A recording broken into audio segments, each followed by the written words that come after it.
বাংলা গল্প, পারিবারিক রহস্য ও রোমাঞ্চকর অ্যাডভেঞ্চার। সকালে ছেলে একটা খাম নিয়ে এলো। হাসতে হাসতে বলল, মা, তোর জন্য সারপ্রাইজ। আমি খাম খুলে দেখি একটা কাগজ। পরে দেখি এটা একটা বিয়ের সার্টিফিকেট। আমার নাম আর ছেলের নাম স্বামী-স্ত্রী হিসেবে লেখা। আমার হাত কাঁপতে লাগল। সে আমার কাছে এসে বলল, মা, এটা আমাদের ম্যারেজ সার্টিফিকেট। আমি অবাক হয়ে বললাম, তুই কি করেছিস? সে আমার হাত ধরে বলল, আমি সবকিছু লিগ্যাল করতে চাই। আমার মাথা ঘুরতে লাগল। সে আমাকে সোফায় বসিয়ে বলল, মা, আমি কাজী সাহেবের কাছে গিয়েছিলাম। আমি কাঁপতে কাঁপতে বললাম, কি বলেছিস তাকে? সে হেসে বলল, বলেছি আমি আমার মাকে বিয়ে করতে চাই। আমার গলা শুকিয়ে গেল। সে আরও বলল, কাজী সাহেব প্রথমে অবাক হয়েছিল, পরে বলল, ভালোবাসার কোনো সীমা নেই। আমি বিশ্বাস করতে পারছিলাম না। সে সার্টিফিকেটে আমার সই-এর জায়গা দেখিয়ে বলল, এখানে সই করো মা। আমি মাথা নেড়ে বললাম, না, কিন্তু সে আমার হাতে কলম ধরিয়ে দিল। মা, এটা শুধু একটা কাগজ। আমাদের ভালোবাসা তো আগে থেকেই আছে। আমার চোখ জ্বলে ভরে গেল। সে আমার অশ্রু দেখে বলল, খুশির অশ্রু? আমিও খুশি মা। আমার হাতে কলম কাঁপছিল। সে আমার পেছনে দাঁড়িয়ে বলল, মা, এই আমাদের নতুন জীবনের শুরু। আমি বুঝতে পারছিলাম না কি করব। সে আমার কাঁধে হাত রেখে বলল, মা, আমরা এখন লিগ্যালি হাজব্যান্ড ওয়াইফ। এই গল্পটি সম্পূর্ণ শুনলে আপনাদের পানি অটোমেটিক বের হয়ে যাবে, সো যত দ্রুত সম্ভব হাতের কাছে টিস্যু নিয়ে বসে পড়ো। বিছানার চাদর যেন নষ্ট না হয় সেটা সম্পূর্ণ খেয়াল রাখার অনুরোধ জানিয়ে গল্পটি এখন শুরু করব। তার আগে সর্বশেষ অনুরোধ, দয়া করে এমন পানি বের করার গল্প নিয়মিত শুনতে আমাদের চ্যানেলটি সকলেই সাবস্ক্রাইব করুন। ধন্যবাদ। হ্যালো বন্ধুরা, আমার নাম রুমানা খান। আমার বয়স ৪৪ বছর। আমার স্বামীর নাম তানভীর খান, বয়স ৪৭ বছর। আমাদের ২ সন্তান, রাহুল আর রীতা। রাহুল ২১ বছর বয়সী, ভার্সিটিতে পড়ে। রীতা ১৪ বছর বয়সী, স্কুলে যায়। সেদিন সকালবেলা রাহুল একটা বিশাল খাম নিয়ে হাজির। মুখে রহস্যময় হাসি। বলল, মা, তোর জন্য বিশেষ একটা সারপ্রাইজ আনছি। আমি ভাবলাম কি আর হবে, হয়তো কোনো কার্ড বা চিঠি। কিন্তু খাম খুলে যা দেখলাম তাতে আমার চোখ কপালে উঠে গেল। একটা অফিসিয়াল কাগজ, উপরে লেখা বিবাহ নিবন্ধন সনদ। আর সেখানে আমার নাম রুমানা খান আর রাহুলের নাম রাহুল খান, স্বামী-স্ত্রী হিসেবে লেখা। আমার হাত কাঁপতে শুরু করল। রাহুল কাছে এসে আমার কাঁধে হাত রাখল। বলল, মা, এটাই আমাদের ম্যারেজ সার্টিফিকেট। আমি সব কিছু লিগ্যাল করে দিয়েছি। আমি অবাক হয়ে তার দিকে তাকিয়ে বললাম, তুই কি পাগল হয়ে গেছিস? এটা কি করেছিস? সে হেসে বলল, মা, আমি কাজী সাহেবের কাছে গিয়েছিলাম। তাকে বলেছি আমি আমার মাকে বিয়ে করতে চাই। আমার মাথা ঝিমঝিম করতে লাগল। আমি সোফায় বসে পড়লাম। রাহুল আমার পাশে বসে বলল, কাজী সাহেব প্রথমে অবাক হয়েছিল। পরে বলল, ভালোবাসার কোনো বয়স নেই, কোনো সীমা নেই। তিনি আমাদের সার্টিফিকেট দিয়ে দিলেন। আমি কাঁপা গলায় জিজ্ঞেস করলাম, তুই তাকে কি বলেছিলি? রাহুল বলল, সত্যি কথাই বলেছি মা। বলেছি আমার মায়ের চেয়ে সুন্দর কোনো মেয়ে এই পৃথিবীতে নেই। সে সার্টিফিকেটের দিকে ইশারা করে বলল, এখানে শুধু তোর সিটা বাকি। সই করে দে মা। আমি মাথা নাড়লাম, না, আমি পারব না। কিন্তু রাহুল আমার হাতে একটা কলম ধরিয়ে দিল। বলল, মা, এটা শুধু একটা কাগজ। আমাদের ভালোবাসা তো আগে থেকেই আছে। এখন শুধু সেটাকে লিগ্যাল করে দিলাম। আমার চোখ জ্বলে ভরে উঠল। রাহুল আমার অশ্রু দেখে খুশি হয়ে বলল, খুশির অশ্রু দেখছি। আমিও খুব খুশি মা। সে আমার পিঠে হাত বুলিয়ে বলল, এই আমাদের নতুন জীবনের শুরু। আমি বুঝতে পারছিলাম না কি করব, কি বলবো। রাহুল আমার কাঁধে চিবুক রেখে কানের কাছে ফিসফিস করে বলল, মা, আমরা এখন লিগ্যালি হাজব্যান্ড ওয়াইফ। আমি থরথর করে কাঁপছিলাম। এমন সময় হঠাৎ করে রাহুল জোরে হেসে উঠল। বলল, মা, তুই এত ভয় পেলি কেন? এটা তো একটা ফেক সার্টিফিকেট। আমি আমার ফ্রেন্ড রাজীবের কাছ থেকে প্রিন্ট করিয়েছি। আমি অবাক হয়ে তার দিকে তাকালাম। সে বলল, আসলে আজ আমার ফ্রেন্ড সৌমিত্রর সাথে বাজি ছিল। সে বলেছিল তুই তোর মাকে এত ভয় দেখাতে পারবি না। আমি বললাম, পারব। দেখ কতটা ভয় পেয়েছিস। আমি রাগে আগুন হয়ে উঠলাম। তাকে একটা চড় মারলাম। বললাম, তোর এত বড় সাহস? আমাকে এভাবে ভয় দেখাবি? রাহুল হাসতে হাসতে বলল, মা, এটা তো শুধু একটা প্র্যাঙ্ক ছিল। তুই কিন্তু সত্যি সত্যি ভয় পেয়ে গেছিলি। আমি বললাম, তোর এই প্র্যাঙ্ক আমার হার্ট অ্যাটাক হয়ে যেতে পারত। এমন সময় আমার স্বামী তানভীর অফিস থেকে ফিরল। সে আমাদের দেখে জিজ্ঞেস করল, কি হয়েছে? তোমরা কেন এত হইচই করছ? রাহুল তার বাবাকে পুরো ব্যাপারটা বলল। তানভীর হেসে বলল, তুই তো মাকে একদম ভয়ের চোটে মেরে ফেলেছিলি। আমি তানভীরকে বললাম, তুমি তোমার ছেলেকে কিছু বল। এভাবে প্র্যাঙ্ক করা ঠিক না। কিন্তু হঠাৎ করে তানভীর গম্ভীর হয়ে গেল। সে রাহুলকে জিজ্ঞেস করল, তুই এই ফেক সার্টিফিকেটটা কোথা থেকে প্রিন্ট করেছিস? রাহুল বলল, রাজীবের কাছ থেকে। তানভীর বলল, রাজীব কোন অফিসে কাজ করে? রাহুল বলল, রেজিস্ট্রার অফিসে। তানভীর আর আমি দুজনেই একসাথে চমকে উঠলাম। তানভীর তাড়াতাড়ি রাজীবকে ফোন করল। কথা শেষ করে সে আমাদের বলল, রাজীব বলেছে সে কোনো ফেক সার্টিফিকেট প্রিন্ট করেনি। সে বলেছে রাহুল আজ সকালে অফিসে গিয়ে সত্যি সত্যি বিয়ের আবেদন জমা দিয়েছে। আমার মাথা আবার ঝিমঝিম করতে লাগল। রাহুল বলল, কি বলছো বাবা? আমি তো শুধু প্র্যাঙ্ক করেছি। তানভীর বলল, রাজীব বলেছে তুই সকালে গিয়ে বলেছিস যে তোর মায়ের সাথে বিয়ে করতে চাস। সে ভেবেছিল তুই পাগল হয়ে গেছিস। কিন্তু তুই কাগজপত্র দিয়ে আবেদনটা জমা দিয়েছিস। রাহুল হতভম্ব হয়ে বলল, কিন্তু আমি তো। তানভীর তাকে থামিয়ে বলল, রাজীব আরও বলেছে যে তোর আবেদনটা আজই প্রসেস হয়ে গেছে। কারণ তুই সব ডকুমেন্ট ঠিকমতো দিয়েছিস। এমন সময় আমার মেয়ে রিতা স্কুল থেকে ফিরল। সে আমাদের টেনশন দেখে জিজ্ঞেস করল, কি হয়েছে? সবাই এত চিন্তিত কেন? আমি তাকে কিছু না বলে বললাম, কিছু না মা, তুই রুমে গিয়ে পড়াশোনা কর। কিন্তু রিতা জিদ করল, আমি জানতে চাই কি হয়েছে। রাহুল তার বোনকে বলল, আসলে আমি একটা বড় সমস্যায় পড়ে গেছি। রিতা বলল, কি সমস্যা? রাহুল বলল, আমি ভুলে আজকে রেজিস্ট্রার অফিসে গিয়ে মায়ের সাথে বিয়ের আবেদন করে এসেছি। রিতা প্রথমে হাসল, পরে বুঝতে পারল যে ব্যাপারটা সিরিয়াস। সে বলল, ভাইজা তুই কি করেছিস? তানভীর বলল, এখন আমাদের তাড়াতাড়ি অফিসে গিয়ে এই আবেদনটা ক্যান্সেল করতে হবে। কিন্তু রাহুল বলল, কিন্তু রাজীব বলেছে যে আবেদনটা প্রসেস হয়ে গেছে। এখন ক্যান্সেল করতে হলে আদালতে যেতে হবে। আমি বললাম, মানে কি? আমি কিন্তু এই বিয়ে মানি না। এমন সময় হঠাৎ দরজায় নক পড়ল। তানভীর দরজা খুলে দেখল কাজী সাহেব দাঁড়িয়ে আছেন। তিনি বললেন, আসসালামু আলাইকুম। আমি রাহুল খানের বিয়ের ব্যাপারে এসেছি। আমরা সবাই অবাক হয়ে গেলাম। কাজী সাহেব ভিতরে এসে বললেন, রাহুল আজ সকালে আমার কাছে এসেছিল। সে বলেছে তার মায়ের সাথে বিয়ে করতে চায়। রাহুল বলল, কাজী সাহেব, সেটা একটা ভুল ছিল। আমি প্র্যাঙ্ক করছিলাম। কাজী সাহেব বললেন, বেটা, বিয়ে নিয়ে প্র্যাঙ্ক করা যায় না। তুমি সব কাগজপত্র দিয়েছ। আমি নিকাহ পড়ানোর জন্য প্রস্তুত। আমি বললাম, কাজী সাহেব, এই বিয়ে হতে পারে না। এটা সম্পূর্ণ ভুল। কাজী সাহেব বললেন, কিন্তু রাহুল বলেছে যে আপনি রাজি আছেন। সে আপনার সইও নিয়ে এসেছে। রাহুল বলল, কিন্তু মা সই করেনি। কাজী সাহেব সার্টিফিকেট দেখে বললেন, এখানে তো আপনার মায়ের সই আছে। আমরা সবাই সার্টিফিকেটের দিকে তাকালাম। সত্যিই সেখানে আমার সই করা আছে। আমি বললাম, এটা আমার সই না। আমি কোনো সই করিনি। কাজী সাহেব বললেন, কিন্তু এটা তো আপনার হাতের লেখা মতো দেখাচ্ছে। তানভীর বলল, কাজী সাহেব, এখানে কোনো না কোনো ভুল হয়েছে। আমার স্ত্রী কোনো সই করেনি। এমন সময় রিতা বলল, ভাইজা, তুই কি আমাদের বাড়ির যেসব কাগজপত্র আছে সেখান থেকে মায়ের সিটা কপি করেছিস? রাহুল চুপ থাকল। রিতা আবার বলল, আমি জানি তুই খুব ভালো নকল করতে পারিস। রাহুল তখন স্বীকার করল, হ্যাঁ, আমি বিদ্যুৎ বিলের কাগজ থেকে মায়ের সিটা নকল করেছি। কাজী সাহেব বললেন, এটা তো খুব সিরিয়াস অপরাধ। জাল সই দেওয়া।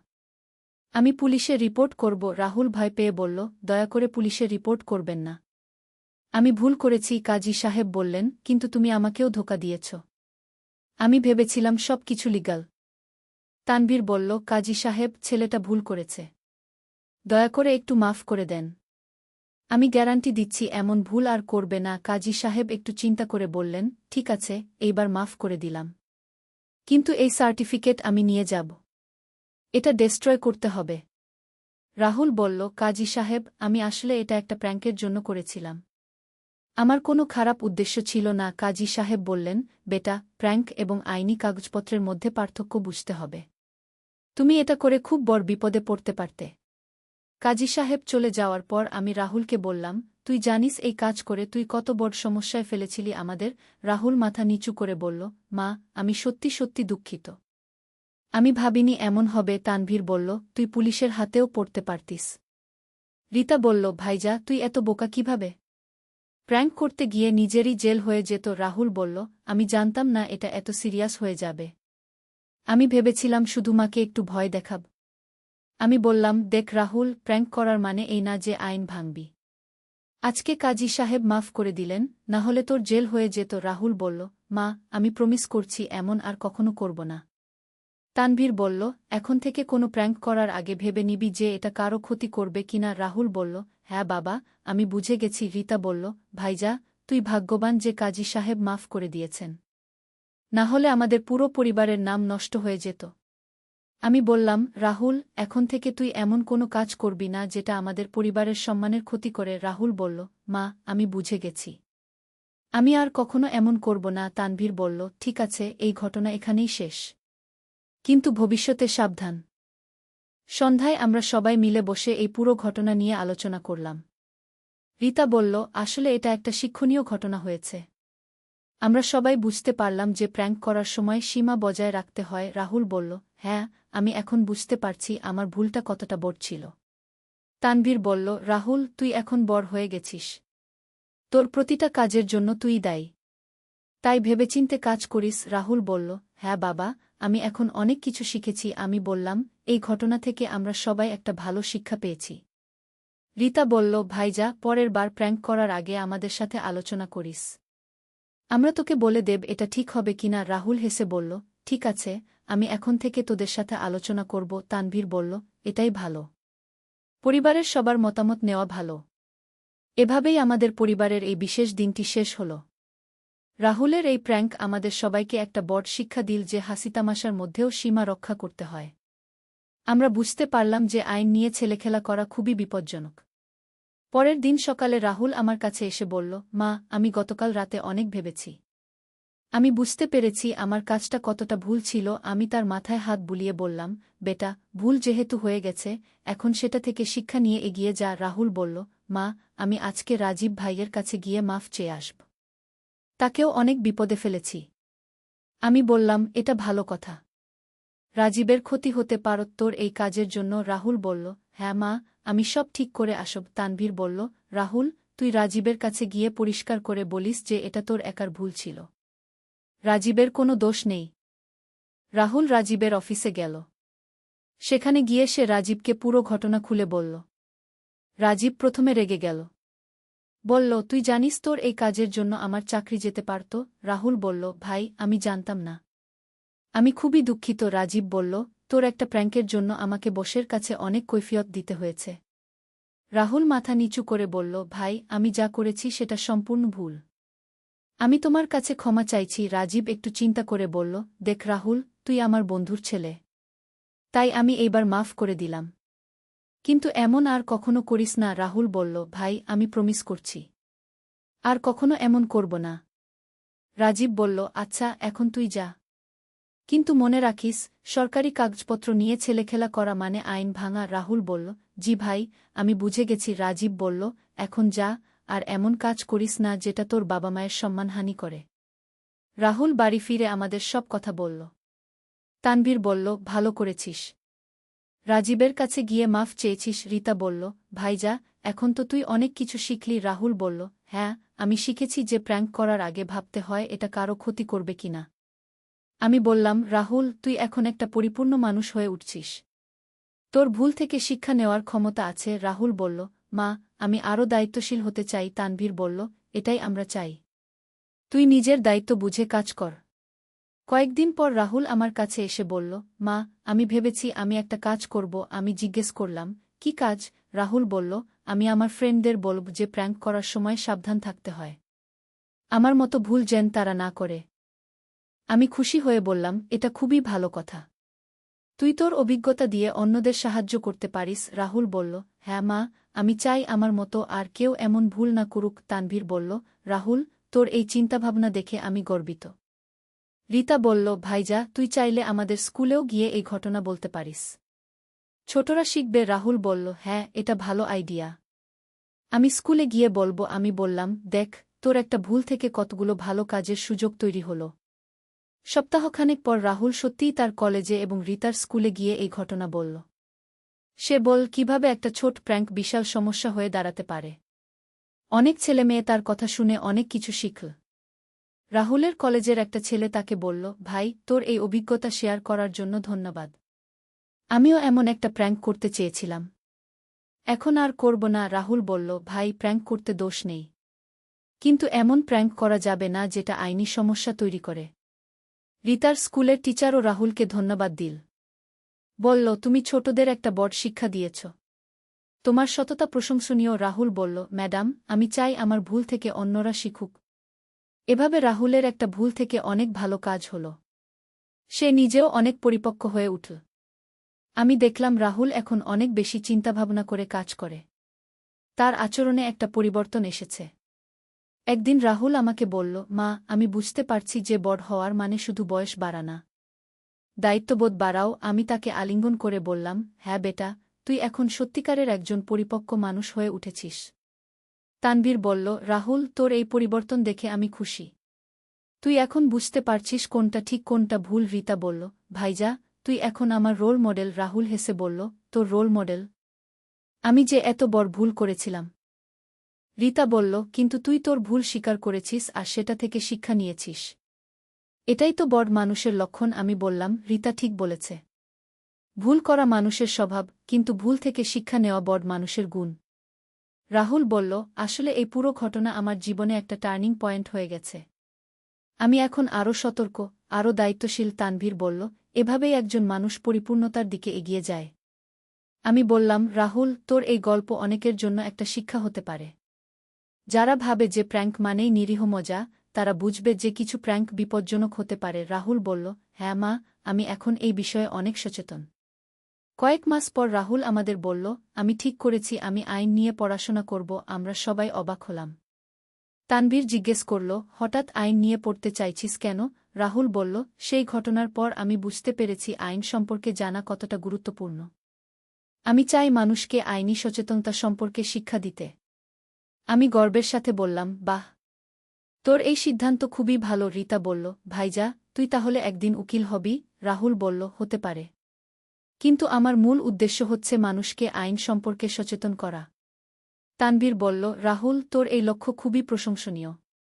তুই যদি সত্যি এই পথে এগোতে চাস, আমরা তোর পাশে আছি। রাহুল বলল, ধন্যবাদ বাবা। তোমাদের সাপোর্ট আমার জন্য খুবই গুরুত্বপূর্ণ। এভাবেই আমাদের পরিবারে সেই একটা ঘটনা থেকে অনেক ইতিবাচক পরিবর্তন এলো। রাহুল তার ভুল থেকে শিক্ষা নিয়ে একজন দায়িত্বশীল মানুষ হয়ে উঠল। আমরা সবাই বুঝতে পারলাম যে জীবনে যে কোনো ঘটনা থেকেই শিক্ষা নেওয়া যায়। আজও যখন আমরা সেই দিনের কথা মনে করি, আমরা হাসি, কিন্তু সেই হাসির পেছনে আছে একটা বড় শিক্ষা। রাহুল এখন যখন কোনো কাজ করে, আগে ভেবে নেয় এটা ঠিক হবে কিনা। এই ঘটনা আমাদের পরিবারকে আরও কাছে এনেছে, আরও বুৎশক্তিসম্পন্ন করেছে। রাহুল আজকাল প্রায় বলে, মা, সেই দিনের ঘটনা আমার জীবনের সবচেয়ে বড় শিক্ষা। আমি বলি, বেটা, ভুল করলে লজ্জার কিছু নেই, কিন্তু ভুল থেকে না শিখলেই লজ্জার। রাহুল বলে, হ্যাঁ মা, এখন আমি সেটা বুঝতে পারি। এই গল্পের শেষে আমি বলতে চাই, পারিবারিক বন্ধন এবং পারস্পরিক বোঝাপড়া যে কোনো সমস্যার সমাধান করতে পারে। রাহুলের সেই প্র্যাঙ্ক আমাদের পরিবারে একটা ঝড় তুলেছিল, কিন্তু আমরা একসাথে থেকে সেই ঝড় কাটিয়ে উঠেছি। আর সেই ঝড় থেকেই আমরা পেয়েছি জীবনের একটা অমূল্য শিক্ষা। রাহুল এখন আইন নিয়ে পড়াশোনা করছে। সে চায় একদিন মানুষকে আইনি সচেতনতার বিষয়ে শিক্ষা দিতে। তার স্বপ্ন হচ্ছে এমন একটা সমাজ গড়া যেখানে সবাই আইন সম্পর্কে সচেতন, যেখানে তার মতো কেউ অজ্ঞতার কারণে ভুল করবে না। আমি গর্বিত যে আমার ছেলে তার ভুল থেকে এত বড় একটা শিক্ষা নিয়েছে। রিতাও তার ভাইয়ার এই পরিবর্তন দেখে অনুপ্রাণিত হয়েছে।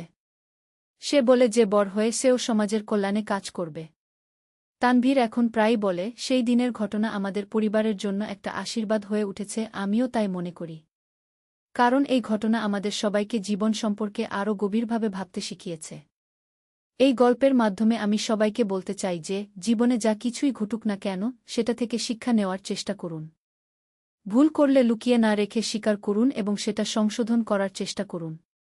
পরিবারের সবাই মিলে যে কোনো সমস্যার সমাধান করা সম্ভব। রাহুলের সেই প্র্যাঙ্ক থেকে আমাদের পরিবার যে শিক্ষা পেয়েছে, সেটা আমাদের জীবনে একটা নতুন দিগন্ত উন্মোচন করেছে। আমরা এখন আরও সচেতন, আরও দায়িত্বশীল একটা পরিবার। গতকাল একটা গোলাপ গাছের চারা লাগানোর সময় ছেলে এমন একটা তুলনা করেছে যা আমার বুকের মধ্যে খচখচ করছে কাটার মতো। আমাদের বাড়ির উঠানে একটা ফাঁকা জায়গা ছিল। ভেবেছিলাম একটা গোলাপ গাছ লাগাব। গতকাল নার্সারি থেকে একটা সুন্দর লাল গোলাপের চারা কিনে এনেছি। সকালে ছেলেকে বললাম, আজ গোলাপের চারা লাগাবো। সে খুশি হয়ে বলল, আমি তোমাকে সাহায্য করব। আমরা দুজনে উঠানে গেলাম। প্রথমে একটা ভালো জায়গা খুঁজে বের করতে হবে, যেখানে সূর্যের আলো ভালো পড়ে। জায়গা ঠিক করার পর ছেলে কোদাল দিয়ে মাটি খুঁড়তে শুরু করল। আমি পাশে দাঁড়িয়ে দেখছি। মা, কতটা গভীর করব? 1.5 ফুট মতো কি মাটি খোঁড়া হয়ে গেল। আমি চারাটা নিয়ে গর্তে বসালাম। এবার মাটি দিয়ে চাপা দিতে হবে। আমরা দুজনে মিলে মাটি দিয়ে চারার গোড়া চাপা দিলাম। এখন পানি দিতে হবে। ছেলে পানি এনে চারার গোড়ায় ঢেলে দিল। মাটি দিয়ে নোংরা হয়ে গেছি দুজনেই। মা, এই চারাটা বড় হতে কতদিন লাগবে? আমি বললাম, বছর খানিকে ভালো গাছ হবে। ফুল আসতে আরও কিছুদিন। সে চারাটার দিকে তাকিয়ে রইল। মা, এই গাছের মতোই আমার ভালোবাসা বেড়েছে তোমার জন্য। আমি অবাক হয়ে তাকালাম। কি বলছিস? সে মাটিতে হাঁটু গেড়ে বসে চারাটা ঠিক করতে লাগল। আমার ভালোবাসাও এভাবেই ছোট থেকে বড় হয়েছে। তার হাত মাটিতে নোংরা। প্রথমে সাধারণ মায়া ছিল, এখন গভীর ভালোবাসায় পরিণত হয়েছে। আমি বুঝতে পারছিলাম না কি বলতে চাইছে। এই গাছ যেমন শিক ছড়িয়ে মাটির গভীরে পৌঁছাবে, আমার ভালোবাসাও তেমনি তোমার হৃদয়ের গভীরে পৌঁছে গেছে। তুই কি বলতে চাচ্ছিস? আমি জিজ্ঞেস করলাম। সে উঠে দাঁড়াল, মাটি ঝেড়ে হাত পরিষ্কার করল। মা, এই গাছে যখন ফুল ফুটবে, আমি তোমাকে সেই ফুল দিয়ে প্রপোজ করব। আমার হাত থেকে পানির গ্লাস পড়ে যাওয়ার উপক্রম। কিন্তু আমি আর অপেক্ষা করতে পারছি না। হঠাৎ সে আমার সামনে হাঁটু গেড়ে বসল। মাটিতে হাঁটু লেগে তার প্যান্ট নোংরা হয়ে গেল। মা, আমি তোমাকে ভালোবাসি। সকালের রোদ তার মুখে পড়েছে। শুধু মা হিসেবে নয়, একজন নারী হিসেবে আমি পিছিয়ে যেতে চাইলাম। আমি তোমার সৌন্দর্য দেখি, তোমার নারীত্ব অনুভব করি। তার চোখে জল চকচক করছে। তুই উঠ, পাগলামি করছিস কেন? আমি তাকে উঠতে বললাম। কিন্তু সে উঠল না। মা, আমি একদম গম্ভীর। আমি তোমাকে বিয়ে করতে চাই। চারার পাশে হাঁটু গেড়ে বসে আছে। আমরা নতুন জীবন শুরু করব। এই গাছের মতো। মাটির গন্ধ আর সকালের রোদ সব মিলিয়ে মাথা ঘুরছিল। এই গাছ যেমন বেড়ে উঠবে, আমাদের ভালোবাসাও তেমনি বেড়ে উঠবে। আমার চোখে জল এসে গেল। মা, তুমি আমাকে বিয়ে করবে? নতুন লাগানো চারাটার দিকে তাকিয়ে আমি কিছু বলতে পারলাম না। এই গল্পটি সম্পূর্ণ শুনলে আপনাদের পানি অটোমেটিক বের হয়ে যাবে। যত দ্রুত সম্ভব হাতের কাছে টিস্যু নিয়ে বসে পড়ো। বিছানার চাদর যেন নষ্ট না হয় সেটা সম্পূর্ণ খেয়াল রাখার অনুরোধ জানিয়ে গল্পটি এখন শুরু করব। তার আগে সর্বশেষ অনুরোধ, দয়া করে এমন পানি বের করার গল্প নিয়মিত শুনতে আমাদের চ্যানেলটি সকলেই সাবস্ক্রাইব করুন। ধন্যবাদ। হ্যালো বন্ধুরা, আমার নাম নন্দিনী চৌধুরী। আমার বয়স 40 বছর। আমার স্বামীর নাম সুব্রত চৌধুরী, বয়স 43 বছর। আমাদের 2 সন্তান, রাহুল আর প্রিয়া। রাহুল 18 বছর বয়সী, কলেজে পড়ে। প্রিয়া 10 বছর বয়সী, স্কুলে যায়। গত সপ্তাহে যে ঘটনাটা আমার সাথে ঘটে গেল, সেটা শুনলে আপনারা অবাক হবেন। আমি এখনও বিশ্বাস করতে পারছি না যে এমনটা হতে পারে। সবকিছু শুরু হয়েছিল আমাদের পুরানো বাড়ির ঘরোয়া রূপান্তরের সময় থেকে। আমাদের বাড়িটা আমার দাদুর আমল থেকেই আছে। প্রায় 100 বছরের পুরানো। সুব্রত অনেক দিন থেকেই বলছিল বাড়িটাকে একটু রিনোভেট করার জন্য। আমিও রাজি হয়ে গেলাম, কারণ অনেক জায়গা ভেঙে পড়েছিল, দেয়াল থেকে রং উঠে যাচ্ছিল। রাহুল খুব উৎসাহী ছিল এই কাজে। বলল, মা, আমি তোমাদের সাহায্য করব। প্রিয়াও খুশি হয়ে বলল, আমিও করব। আমি বললাম, ঠিক আছে, তোমরা ছোটখাট কাজগুলো করো। প্রথম দিন আমরা বাড়ির সব পুরানো জিনিসপত্র গুছিয়ে রাখার কাজ শুরু করলাম। অ্যাটিকে পুরানো ট্রাঙ্ক, বাক্স, আলমারি সব ছিল। রাহুল বলল, মা, এসব পুরানো জিনিস দেখতে দেখতেই না। আমি বললাম, তবু একবার দেখে নিই, হয়তো কোনো দামি জিনিস পেয়ে যেতে পারি। আমরা 3 জনে মিলে অ্যাটিকে উঠলাম। ধুলোবালিতে ভরা সব জায়গা। প্রিয়া হাঁচতে লাগল। রাহুল বলল, মা, এখানে মানুষের থাকার মতো জায়গা নেই। আমি বললাম, এখন পরিষ্কার করব। একটা কোণে খুব পুরানো একটা কাঠের ট্রাঙ্ক ছিল। সেটার উপর অনেক ধুলো জমেছে। রাহুল সেটা পরিষ্কার করে খুল। ভেতরে কিছু কাগজপত্র, পুরানো ছবি আর কয়েকটা বই ছিল। প্রিয়া বলল, মা, এসব কি? আমি কাগজগুলো দেখলাম। বেশিরভাগই দাদুর আমলের। কিন্তু একটা কাগজ দেখে আমি চমকে গেলাম। সেটা একটা পুরানো মানচিত্র। কিন্তু এমন জায়গার মানচিত্র যেটা আমি আগে কখনো দেখিনি। রাহুল কাগজটা হাতে নিয়ে বলল, মা, এটা কোথাকার ম্যাপ? আমি বললাম, জানি না তো। কাগজের উপরে একটা খুব ছোট করে লেখা ছিল, গুপ্তধনের সন্ধান। প্রিয়া উৎসাহিত হয়ে বলল, মা, এটা কি ট্রেজার হান্টের ম্যাপ? আমি হাসতে হাসতে বললাম, হতে পারে। তোমার দাদুর আমলে এরকম অনেক কিছু ছিল। রাহুল খুব মনোযোগ দিয়ে ম্যাপটা দেখতে লাগল। মা, এখানে আমাদের বাড়ির ছবিও আছে। দেখ, এই জায়গাটা কি সত্যিই আমাদের বাড়ির মতো একটা বাড়ির ছবি ছিল মানচিত্রে। আমি ম্যাপটা ভালো করে দেখলাম। এতে বিভিন্ন দিকে তীর চিহ্ন দেওয়া ছিল। একটা তীর দিয়ে দেখানো ছিল বাড়ি থেকে পূর্ব দিকে যেতে হবে। তারপর একটা বড় গাছের কাছে যেতে হবে। সেখান থেকে উত্তর দিকে 50 কদম। প্রিয়া লাফিয়ে উঠল। মা, আমরা ট্রেজার হান্ট করব। রাহুলও খুশি হয়ে বলল, হ্যাঁ মা, চল একবার খুঁজে দেখি। আমি ভাবলাম যে ওদের উৎসাহ দেখে মন্দ লাগছে না। বললাম, ঠিক আছে, একবার চেষ্টা করে দেখা যাক। পরের দিন সকালে আমরা 3 জনে মিলে ট্রেজার হান্ট শুরু করলাম। সুব্রত অফিসে গিয়েছিল। আমি ম্যাপটা হাতে নিয়ে বাড়ি থেকে বের হলাম। রাহুল আর প্রিয়া দুজনেই খুব উৎসাহিত। প্রথমে আমাদের বাড়ি থেকে পূর্ব দিকে যেতে হবে। আমাদের বাড়ির পূর্ব দিকে একটা ছোট জঙ্গল আছে। আমরা সেদিকে যেতে শুরু করলাম। প্রিয়া বলল, মা, জঙ্গলে যেতে ভয় লাগছে গু। আমি তার হাত ধরে বললাম, ভয় নেই, আমরা সবাই একসাথে আছি। রাহুল বলল, আমি আগে আগে যাব। আমরা জঙ্গলের ভেতর ঢুকলাম। পুরানো গাছপালা, লতাপাতায় ভরা। প্রায় 10 মিনিট হাঁটার পর আমরা একটা বড় বটগাছ দেখতে পেলাম। ম্যাপে যেমন দেখানো ছিল ঠিক তেমনি। প্রিয়া খুশি হয়ে বলল, মা, এটাই সেই গাছ। রাহুল বলল, এখন এই গাছ থেকে উত্তর দিকে 50 কদম যেতে হবে গু। আমরা কম্পাস দিয়ে উত্তর দিক ঠিক করে 50 কদম গুনতে শুরু করলাম। 1, 2, 3। এভাবে 50 কদম গিয়ে আমরা একটা ছোট পাহাড়ের কাছে পৌঁছালাম। ম্যাপে দেখানো ছিল যে এখানে একটা গুহা আছে। সত্যিই পাহাড়ের গায়ে একটা ছোট গুহা দেখতে পেলাম। প্রিয়া বলল, মা, এখানেই কি ট্রেজার? আমি বললাম, দেখা যাক। রাহুল মোবাইলের টর্চ জ্বালিয়ে গুহার ভেতরে ঢুকল। গুহাটা খুব বেশি গভীর ছিল না। প্রায় 10 ফুট পর একটা দেয়াল। কিন্তু সেখানে কিছুই ছিল না, শুধু কিছু পাথর আর মাটি। প্রিয়া হতাশ হয়ে বলল, মা, কিছু নেই তো? রাহুলও বলল, হয়তো আমরা ভুল জায়গায় এসেছি। আমি ম্যাপটা আবার দেখলাম। সব ঠিক তো আছে। হঠাৎ রাহুল বলল, মা, এই দেয়ালটা অন্যরকম লাগছে। সে দেয়ালটা টোকা দিল। একটা ফাঁপা আওয়াজ এল। আমি বললাম, মনে হচ্ছে এই দেয়ালের পেছনে কিছু আছে। আমরা দেয়ালটার চারপাশে খুঁজতে লাগলাম। প্রিয়া হঠাৎ বলল, মা, এখানে একটা পাথর নড়ছে। সত্যিই একটা পাথর একটু নড়ে গেল। রাহুল সেটা টেনে বের করল। পাথরটা বের করার সাথে সাথেই দেয়ালে একটা ছোট ছিদ্র দেখা গেল। সেই ছিদ্র দিয়ে ভেতরে হাত ঢুকিয়ে দেখলাম। একটা কাঠের বাক্স স্পর্শ করলাম। রাহুল উৎসাহিত হয়ে বলল, মা, কিছু একটা আছে। আমি বাক্সটা বের করে আনলাম। ছোট একটা কাঠের বাক্স, উপরে তালা দেওয়া। প্রিয়া বলল, মা, এই বাক্সেই ট্রেজার। আমি বাক্সটা নিয়ে বললাম, বাড়িতে গিয়ে খুলব। রাহুল বলল, না মা, এখানেই খুলি। আমি বললাম, তালা ভাঙ্গার জিনিস তো নেই। রাহুল তার পকেট থেকে একটা ছোট্ট হাতুড়ি বের করল। বলল, এইটা দিয়ে ভেঙে দিই। আমি বললাম, ঠিক আছে, কিন্তু সাবধানে। তালাটা ভেঙে বাক্স খুলে দেখি ভেতরে কিছু পুরানো কয়েন, একটা হীরার আংটি আর একটা চিঠি আছে। প্রিয়া খুশিতে লাফিয়ে উঠল। মা, সত্যিই ট্রেজার। আমি চিঠিটা পড়লাম। সেখানে লেখা ছিল যে এই চিঠি পড়বে সে আমার পোতাপুতির কেউ একজন হবে। এই সম্পদ তোমার পরিবারের জন্য রেখে গেলাম। কিন্তু মনে রেখো, আসল সম্পদ পরিবারের ভালোবাসা। চিঠিটার নিচে দাদুর স্বাক্ষর ছিল। আমার চোখে জল এসে গেল। রাহুল বলল, মা, প্রপিতামহ কত ভালো ছিলেন। প্রিয়াও বলল, হ্যাঁ মা, উনি আমাদের জন্য এত কিছু রেখে গেছেন। আমরা সম্পদগুলো নিয়ে বাড়িতে ফিরলাম। সুব্রত অফিস থেকে এসে সব শুনে খুব অবাক হল। বলল, এটা তো অবিশ্বাস্য। আমি বললাম, হ্যাঁ, আমিও এখনো বিশ্বাস করতে পারছি না।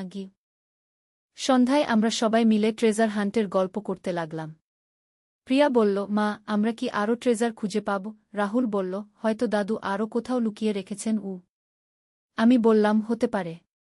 তবে আসল কথা হলো, আমরা পরিবার হিসেবে একসাথে কাজ করেছি। এটাই সবচেয়ে বড় পাওয়া। সুব্রত বলল, একদম ঠিক বলেছ।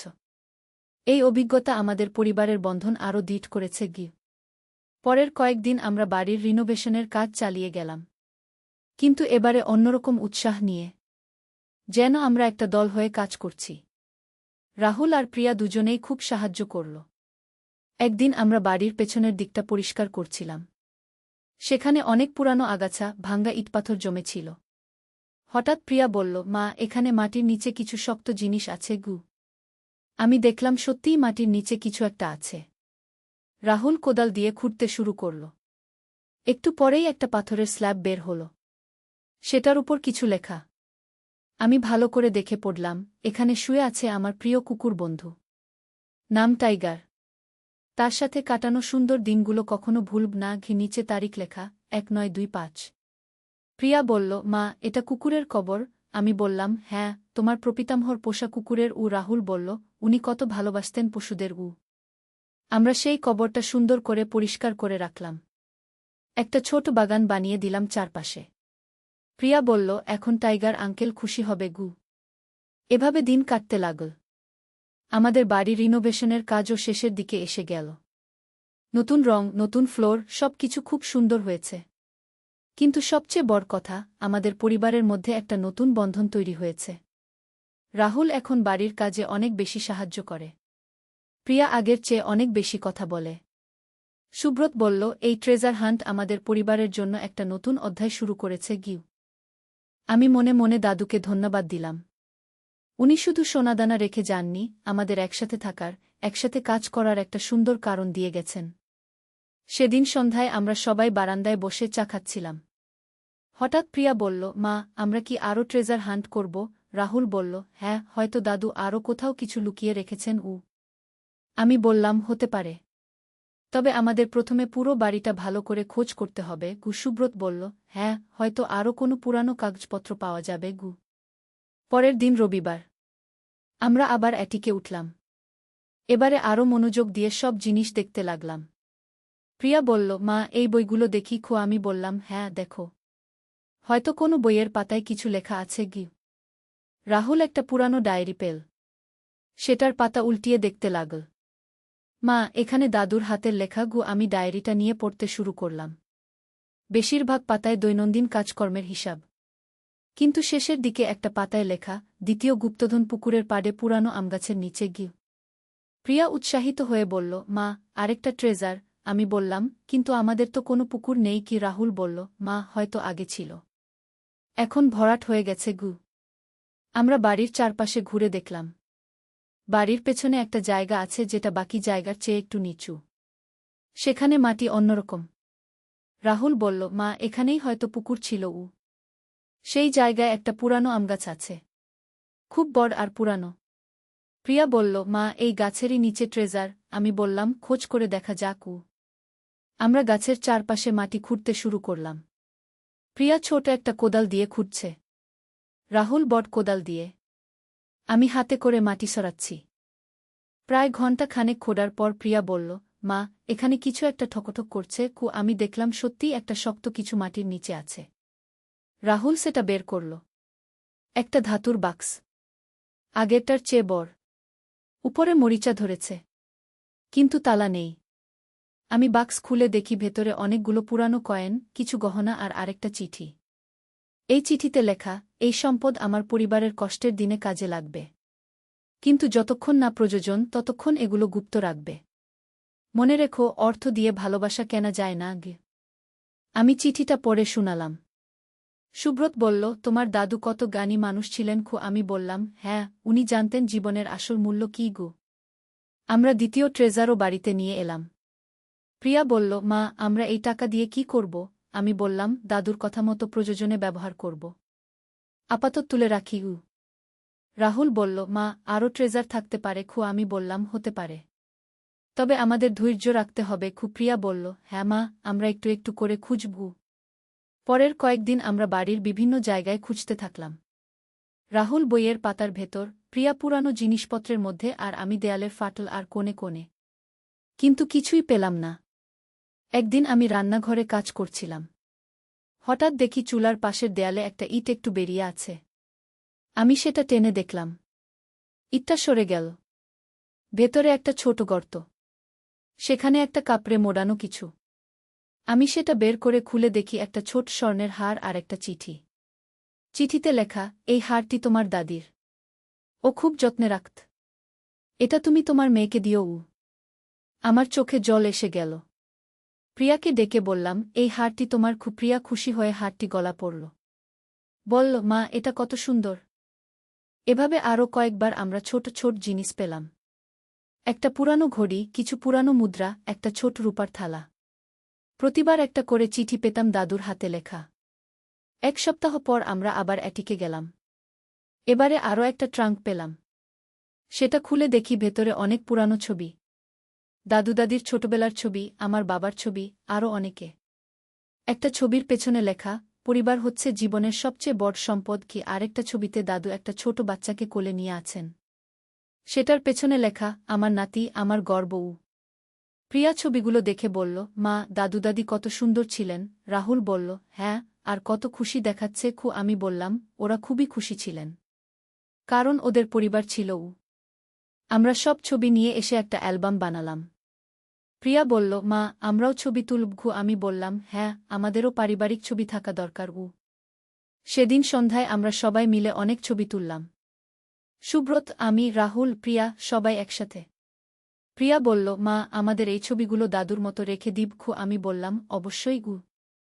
আরও কিছুদিন পর আমরা আর কোনো ট্রেজার পেলাম না। কিন্তু আমাদের ট্রেজার হান্টিং বন্ধ হয়নি। এখন আমরা প্রতি সপ্তাহে একবার করে বাড়ির কোনো না কোনো জায়গা পরিষ্কার করি, সাজাই। রাহুল এখন আমার রান্না সাহায্য করে। প্রিয়া বাগানের যত্ন নেয়। সুব্রত সন্ধ্যায় আমাদের সবার সাথে গল্প করে। আমাদের পরিবার আরও কাছাকাছি এসেছে। একদিন প্রিয়া বলল, মা, আমরা তো আসল ট্রেজার পেয়ে গেছি। আমি জিজ্ঞেস করলাম, সেটা কি? সে বলল, আমাদের পরিবারের ভালোবাসা। রাহুলও বলল, হ্যাঁ মা, দাদু যা বুঝাতে চেয়েছিলেন সেটা আমরা পেয়ে গেছি। সুব্রত বলল, একদম ঠিক। এই সময়টা আমাদের জন্য অমূল্য। আমি মনে মনে ভাবলাম, সত্যিই দাদু কত বুদ্ধিমান ছিলেন। উনি আমাদের শুধু টাকা পয়সা দেননি, আমাদের একসাথে কাজ করার, একসাথে সময় কাটানোর একটা সুন্দর উপায় দিয়ে গেছেন। এখন প্রতিদিন সন্ধ্যায় আমরা সবাই একসাথে বসি, গল্প করি, পরিকল্পনা করি। রাহুল তার কলেজের কথা বলে, প্রিয়া স্কুলের কথা বলে, সুব্রত অফিসের কথা বলে, আর আমি আমাদের এই নতুন জীবনের কথা বলি। আমাদের বাড়ি এখন আগের চেয়ে অনেক সুন্দর। শুধু রিনোভেশনের কারণে নয়, আমাদের পরস্পরের প্রতি ভালোবাসার কারণে। প্রতিটা কোণে এখন আমাদের স্মৃতি জড়িয়ে আছে। গোলাপের চারাটাও এখন বেশ বড় হয়েছে। কয়েকটা কুডিও এসেছে। প্রিয়া প্রতিদিন সেটার যত্ন নেয়া। বলে, মা, এই গাছ আমাদের সবার ভালোবাসার মতো বেড়ে উঠছে। রাহুলও এখন আগের চেয়ে অনেক বেশি দায়িত্বশীল। পড়াশোনার পাশাপাশি বাড়ির কাজেও মন দেয়। সুব্রত অফিস থেকে এসে প্রথমেই আমাদের খোঁজ নেয়। কয়েক মাস পর একদিন আমরা আবার অ্যাটিকে গেলাম। এবারে আরও একটা চিঠি পেলাম।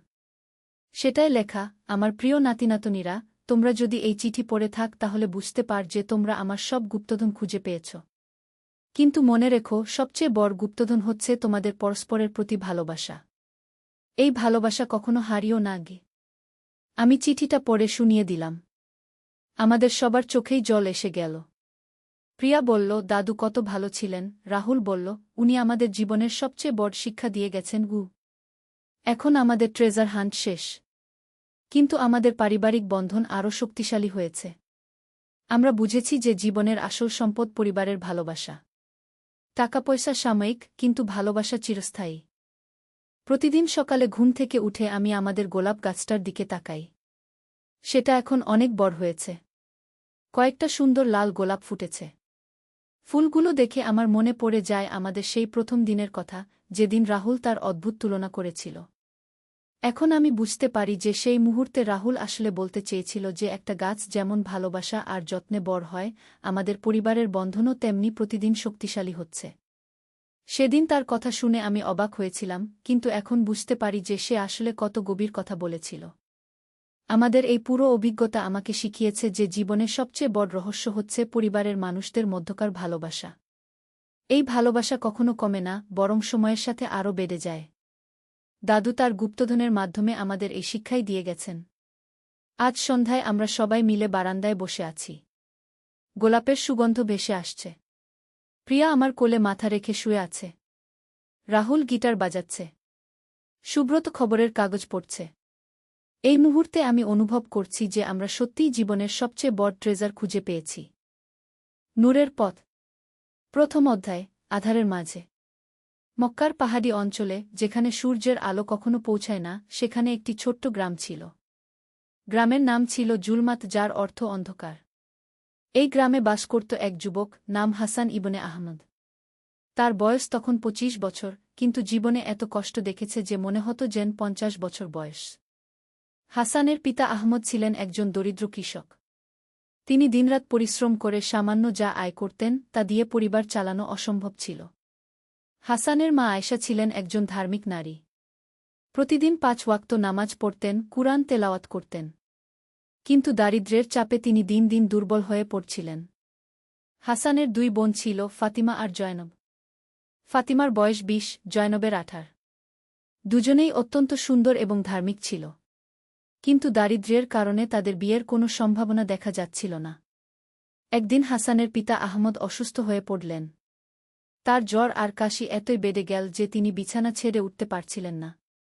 গ্রামে কোনো ডাক্তার ছিল না, আর নিকটতম শহর মক্কায় যাওয়ার মতো অর্থ ছিল না। হাসান বাবার শিয়রে বসে কাঁদছিল।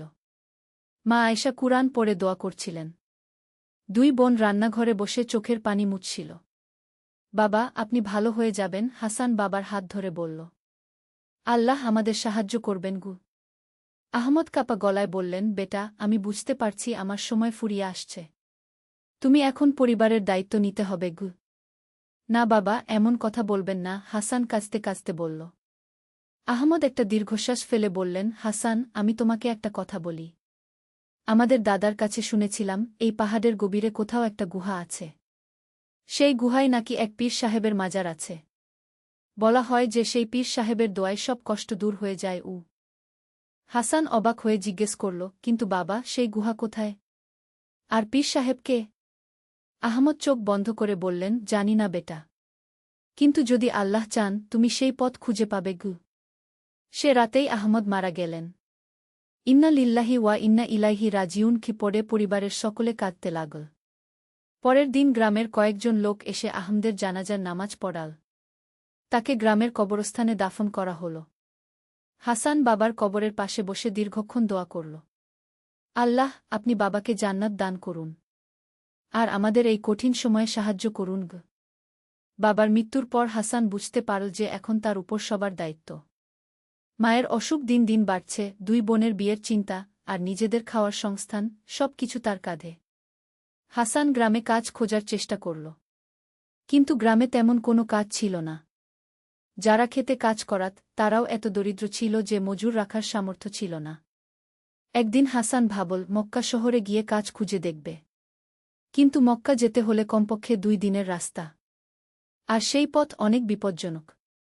মা আয়েশা হাসানকে বললেন, বেটা, তুমি মক্কায় যেও না। সেই পথ ডাকাতদের আস্তানা। আল্লাহ কোনো না কোনো পথ বের করবেন গে।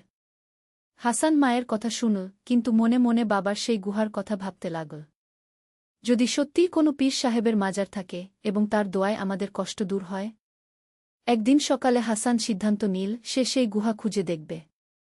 মাকে কিছু না বলে খালি পেটে শুধু একটা পানির পাত্র নিয়ে পাহাড়ের দিকে রওনা হল। পাহাড়ি পথ ছিল অত্যন্ত দুর্গম। বড় বড় পাথর, কাটাঝোপ আর খাড়া চড়াই। হাসান হাঁটতে হাঁটতে ক্লান্ত হয়ে পড়ল। দুপুরের রোদে গলা শুকিয়ে গেল। কিন্তু সে থামল না। সূর্য ডোবার সময় হাসান একটা বড় গাছের নিচে বিশ্রাম নিল। চারদিকে তাকিয়ে দেখল কোনো মানুষের চিহ্ন নেই। শুধু নিস্তব্ধতা আর অন্ধকার। হাসান মাগরিবের নামাজ পড়ল। তারপর গাছের নিচেই শুয়ে রইল। রাতের ঠান্ডায় কাঁপতে কাঁপতে আল্লাহর কাছে দোয়া করতে লাগল। হে আল্লাহ, আপনি যদি সত্যিই সেই পীর সাহেবের মাজার আছে দেখান, তাহলে আমি আমার পরিবারের জন্য দোয়া চাইব। রাতের মাঝামাঝি হাসানের হঠাৎ মনে হল যেন কেউ তাকে ডাকছে। একটা মৃদু আওয়াজ ভেসে আসছে কোথাও থেকে। হাসান! হাসান গু! হাসান উঠে বসল। চারদিকে তাকাল, কিন্তু কাউকে দেখল না।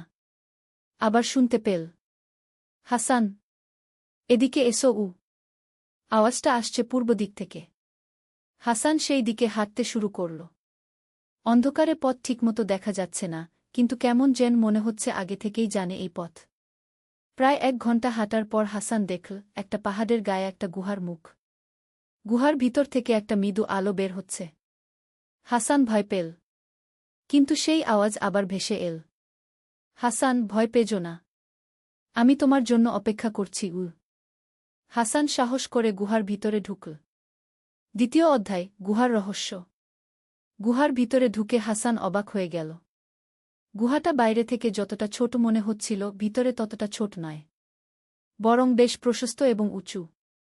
গুহার দেয়ালে আরবি ক্যালিগ্রাফিতে কুরআনের আয়াত লেখা। মৃদু আলো আসছে গুহার শেষ প্রান্ত থেকে। হাসান ধীরে ধীরে ভিতরের দিকে এগোল। সেখানে দেখল একটি ছোট্ট মাজার, সাদা চাদরে ঢাকা, চারদিকে কিছু মোমবাতি জ্বলছে। মাজারের পাশে একটি পাথরের ফলকে আরবিতে লেখা। হাসান আরবি পড়তে পারত, কিন্তু খুব ভালো নয়। তবুও সে পড়ার চেষ্টা করল। এখানে শায়িত আছেন হযরত আবুল হাসান আলী আলনুরী রহমতুল্লাহি আলাইহি, যিনি আল্লাহর পথের একজন বান্দা ছিলেন। যে কেউ সত্যিকারের মন দিয়ে এখানে এসে দোয়া চায়, আল্লাহ তার দোয়া কবুল করেন। হাসান বুঝল এইটাই সেই পীর সাহেবের মাজার যার কথা বাবা বলেছিলেন। সে মাজারের পাশে বসে কাঁদতে শুরু করল। হে আল্লাহ, আমি আপনার কাছে আমার পরিবারের জন্য সাহায্য চাই। আমার মা অসুস্থ, আমার 2 বোনের বিয়ের ব্যবস্থা নেই, আমাদের খাওয়ার অবস্থাও নেই। আপনি যদি আমাদের সাহায্য করেন। হাসান কাইতে কাইতে তাহাজ্জুদের নামাজ পড়ল। তারপর মাজারের পাশেই শুয়ে রইল। সকালে ঘুম ভাঙার পর হাসান দেখল তার পাশে একজন বৃদ্ধ লোক বসে আছেন। তার চেহারায় এক অদ্ভুত নূর, লম্বা সাদা দাড়ি, পরনে সাদা জুব্বা। হাসান অবাক হয়ে উঠে বসল। আপনি কে? এখানে কিভাবে এলেন? বৃদ্ধ লোকটি মিষ্টি হেসে বললেন, বেটা, আমি এই গুহারই রক্ষক। আমার নাম হযরত আব্দুল কাদির। তুমি গত রাতে যে দোয়া করেছ, আল্লাহ তা শুনেছেন। হাসান আরও অবাক হল। মানে?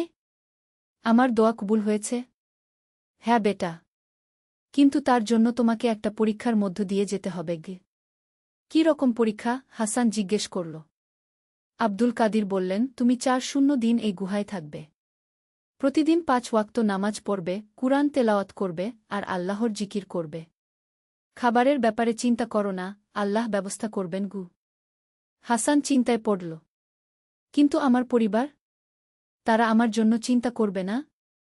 আল্লাহ তাদেরও দেখাশোনা করবেন। তুমি যদি সত্যিকার মন দিয়ে এই 4 দিন কাটাও, তাহলে তোমার সব সমস্যার সমাধান হয়ে যাবে। হাসান মনে মনে ভাবল, আর কোনো উপায়ও নেই। সে সিদ্ধান্ত নিল, ঠিক আছে, আমি এই 4 দিন এখানে থাকব।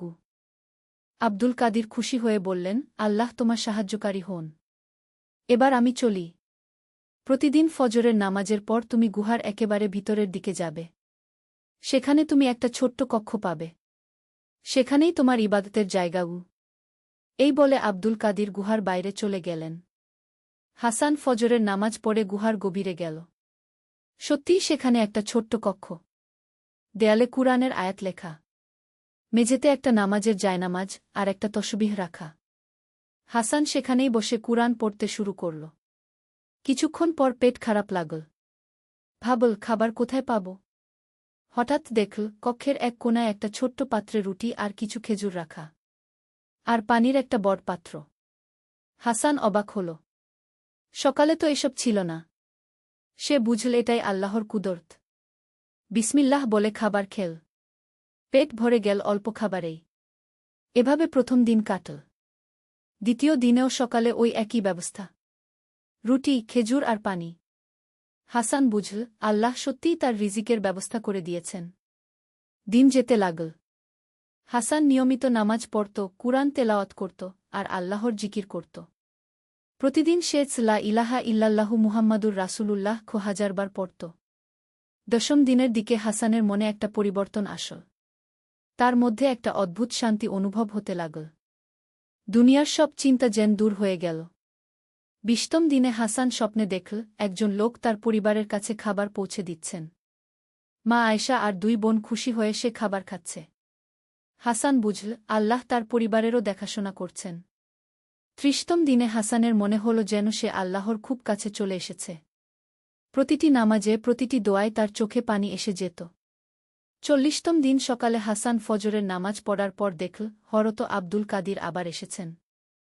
বেটা, তোমার 4 দিন পূর্ণ হল। আল্লাহ তোমার উপর খুশি। হাসান কাঁদতে কাঁদতে বলল, হুজুর, আমি এখন কি করব? এবার তুমি ঘরে ফিরে যাও। আল্লাহ তোমার জন্য যে ব্যবস্থা করেছেন তা তুমি দেখতে পাবে গু। হাসান ভাবল, তার তো আর ঘরবাড়ি কিছুই নেই।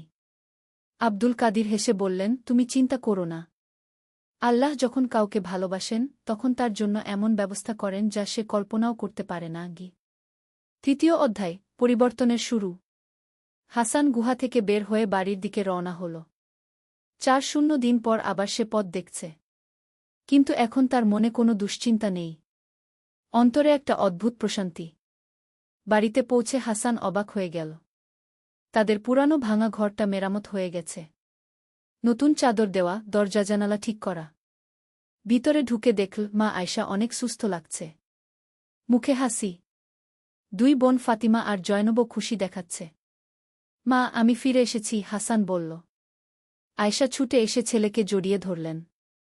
বেটা, তুমি কোথায় ছিলে? আমি কত চিন্তা করেছি। মা, আমি পাহাড়ে গিয়েছিলাম। সেই পীর সাহেবের মাজারে যার কথা বাবা বলেছিলেন গু। আচ্ছা, তাই তো। আমি ভাবছিলাম এতদিন তুমি কোথায়। কিন্তু আল্লাহর রহমতে আমাদের অবস্থার অনেক উন্নতি হয়েছে গি। মানে? হাসান অবাক হল। ফাতিমা এগিয়ে এসে বলল, ভাই, তুমি যে দিন চলে গেলে সেই দিন থেকেই এক অদ্ভুত ব্যাপার হতে থাকল। প্রতিদিন সকালে আমাদের দরজায় খাবারের পুটলি পেতাম। আর একদিন এক ব্যক্তি এসে ঘর মেরামত করে দিলেন। বললেন কোনো টাকা লাগবে না গি। জায়নব বলল, আর ভাই, সবচেয়ে বড় খবর হল আমাদের দুজনের বিয়ের প্রস্তাব এসেছে। গ্রামের 2 সম্ভ্রান্ত পরিবার থেকে গি। হাসান মনে মনে আল্লাহর শুকরিয়া আদায় করল। সত্যি আল্লাহ তার দোয়া কবুল করেছেন। কিন্তু হাসান ভাবল, এখনও তো তার কোনো কাজ হয়নি। টাকা পয়সার ব্যবস্থা কি হবে? পরের দিন সকালে হাসান মসজিদে ফজরের নামাজ পড়তে গেল। নামাজের পর ইমাম সাহেব তাকে ডাকলেন। হাসান ভাই, আপনি কি কাজ খুঁজছেন? জি ইমাম সাহেব। কোনো কাজ পেলে ভালো হতোই। আচ্ছা, আমার একটা পরিচিত ব্যক্তি আছেন, তিনি মক্কায় একটা বড় ব্যবসা করেন। তার একজন বিশ্বস্ত কর্মচারী দরকার। আপনি যদি চান আমি তার সাথে কথা বলতে পারি। হাসান খুশি হয়ে বলল, অবশ্যই ইমাম সাহেব। আপনি বলুন। ঠিক আছে, আপনি কাল মক্কায় যান। আমি একটা চিঠি লিখে দিচ্ছি গু। হাসান ইমাম সাহেবের চিঠি নিয়ে পরের দিন মক্কার উদ্দেশ্যে রওনা হল।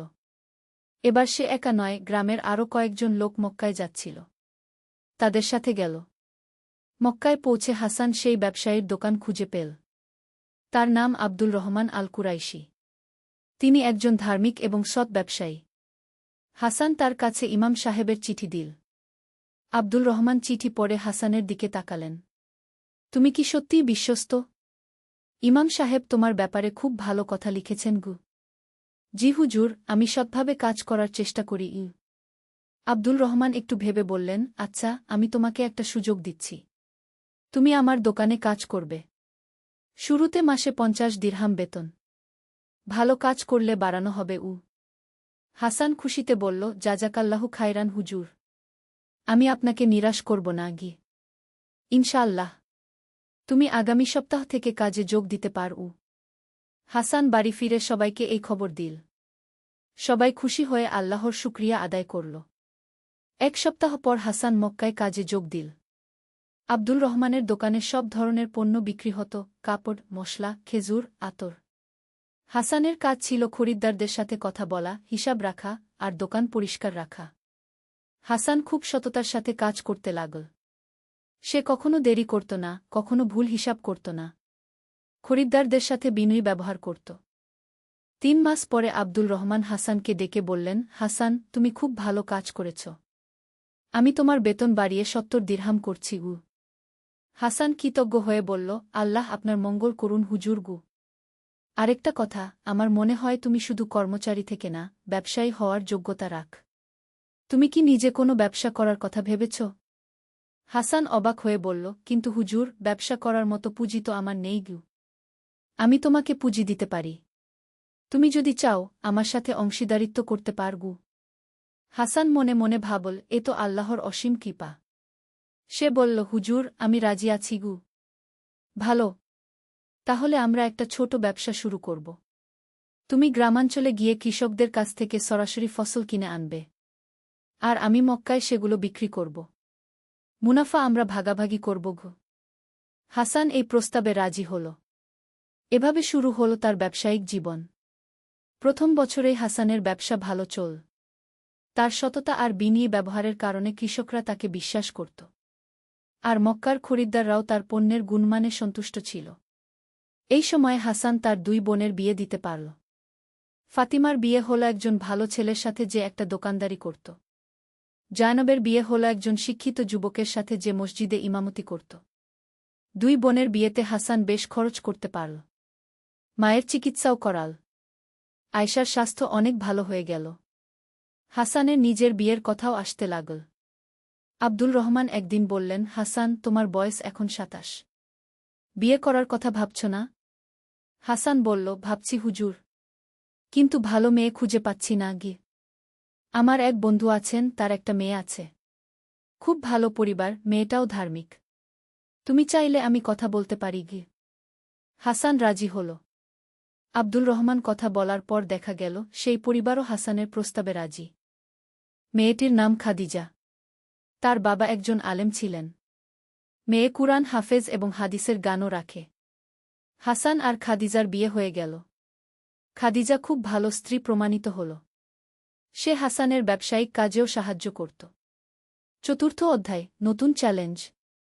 হাসানের জীবন এখন অনেক স্থিতিশীল। ভালো আয় হচ্ছে, সুখী সংসার, মা সুস্থ আছেন, 2 বোনও সুখে আছে। কিন্তু আল্লাহ মানুষকে দিয়ে পরীক্ষা নেন। একদিন হাসান যখন একটা দূরের গ্রামে ব্যবসার কাজে গিয়েছিল, সেখানে দেখল একটা ভয়ঙ্কর ঘটনা। গ্রামের মানুষরা একজন বৃদ্ধ লোককে মারধর করছে। হাসান দৌড়ে গিয়ে জিজ্ঞেস করল, কি হয়েছে? এই বৃদ্ধকে কেন মারছেন? একজন বলল, এই বুড়ো চোর। আমাদের গোলা থেকে গম চুরি করেছে গি। বৃদ্ধ লোকটি কাঁদতে কাঁদতে বলল, আমি চোর নই ভাই। আমার ছেলেমেয়েরা 3 দিন না খেয়ে আছে। তাই আমি একটু গম নিয়েছিলাম ঘে। হাসান বুঝল লোকটি দারিদ্র্যের কারণে বাধ্য হয়ে এই কাজ করেছে। সে গ্রামবাসীদের বলল, দেখুন, এই লোক দারিদ্র্যের কারণে এই কাজ করতে বাধ্য হয়েছে। আপনারা তাকে ক্ষমা করে দিন। আমরা কেন ক্ষমা করব? চোরের শাস্তি হওয়া উচিত। হাসান বলল, আচ্ছা, সে যত গম নিয়েছে আমি তার দ্বিগুণ দাম দিয়ে দিচ্ছি। আর এই পরিবারের খরচ আমি বহন করব। গ্রামবাসীরা অবাক হয়ে গেল। কিন্তু কেন? আপনার কি দরকার?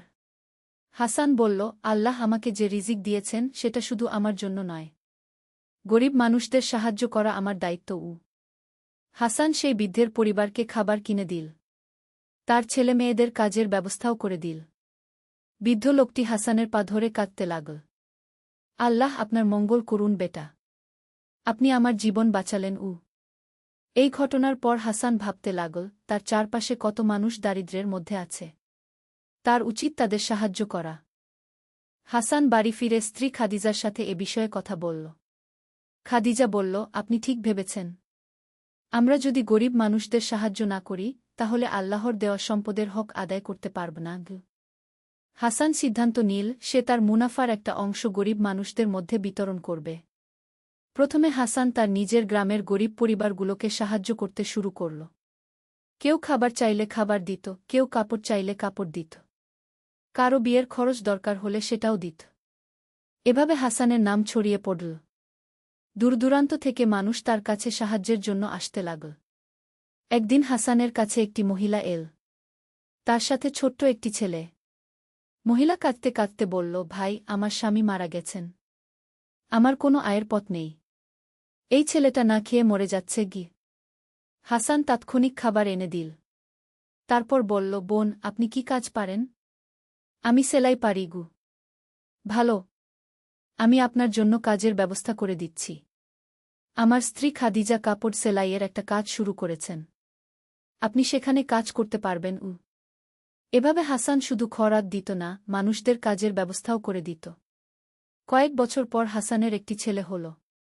নাম রাখল আহমদ, তার বাবার নামে। ছেলেকে নিয়ে হাসান খুব খুশি।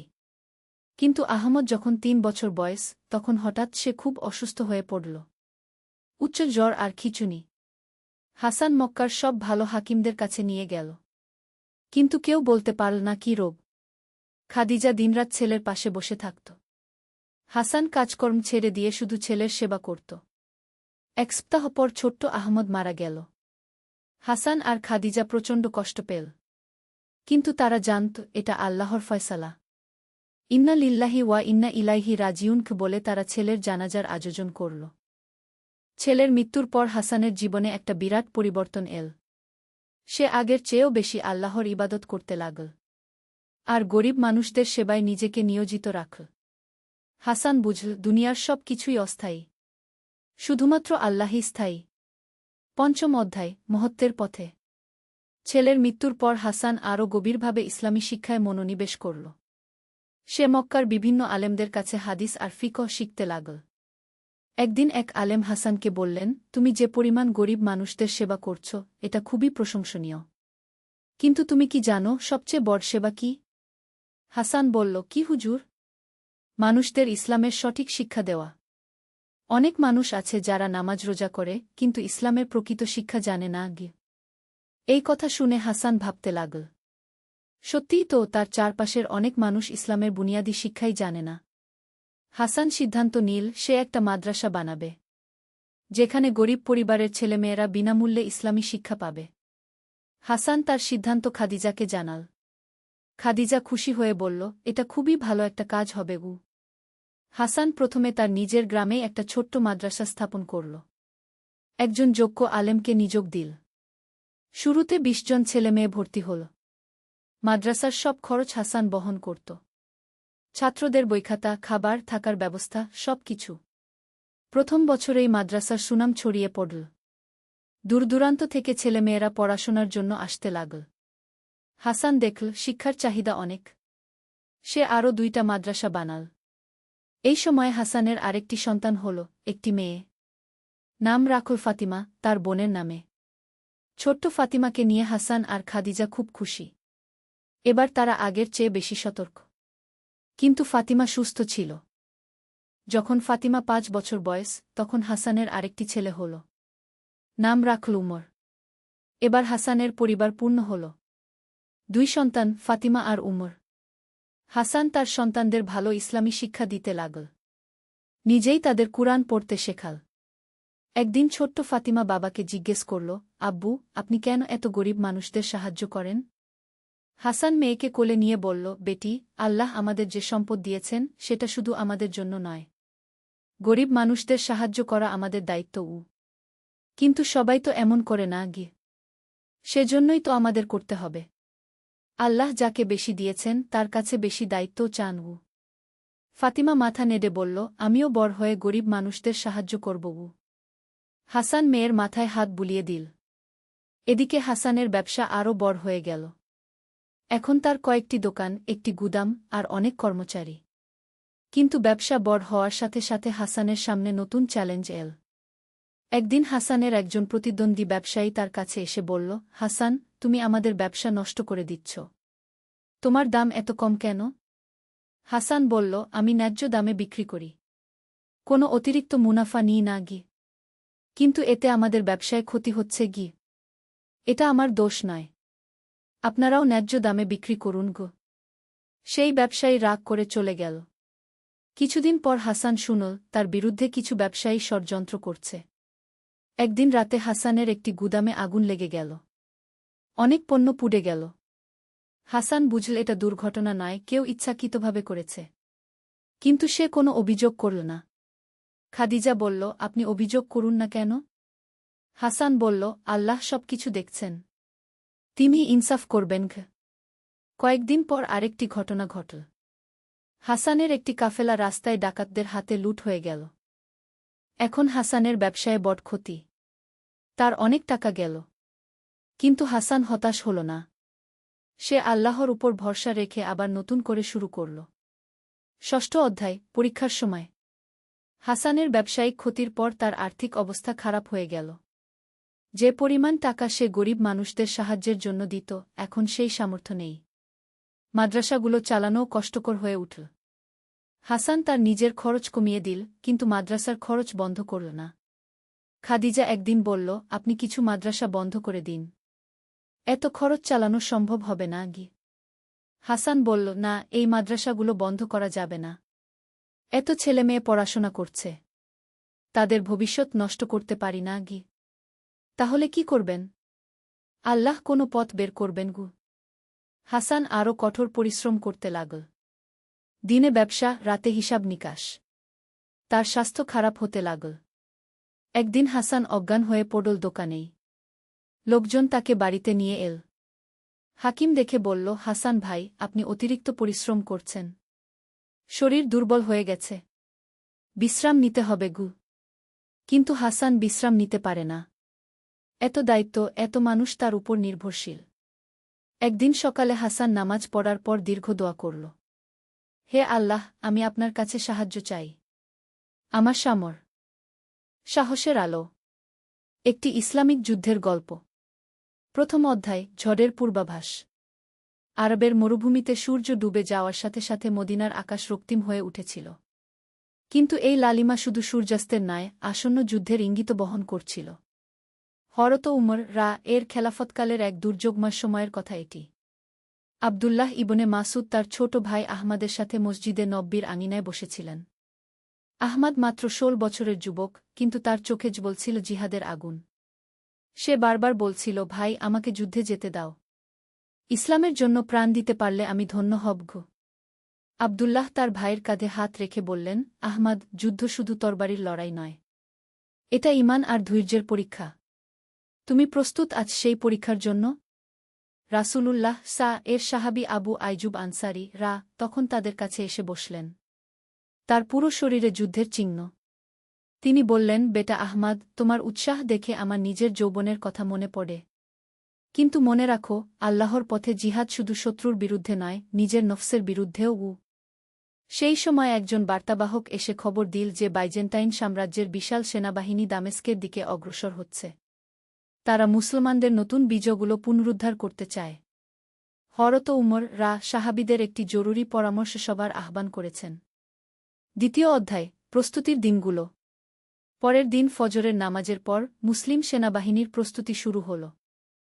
হরত খালিদ ইবনে ওয়ালিদ এর নেতৃত্বে একদল অভিজ্ঞ মুজাহিদ এবং নতুন যোদ্ধারা একসাথে যুদ্ধের জন্য তৈরি হতে লাগলেন। আহমাদ তার প্রথম যুদ্ধের জন্য খুবই উত্তেজিত ছিল। সে তার তলোয়ার ধার করছিল, ঢাল পরিষ্কার করছিল। কিন্তু তার ভাই আবদুল্লাহ ছিল চিন্তিত। তিনি জানতেন যুদ্ধক্ষেত্র কতটা নির্মম হতে পারে।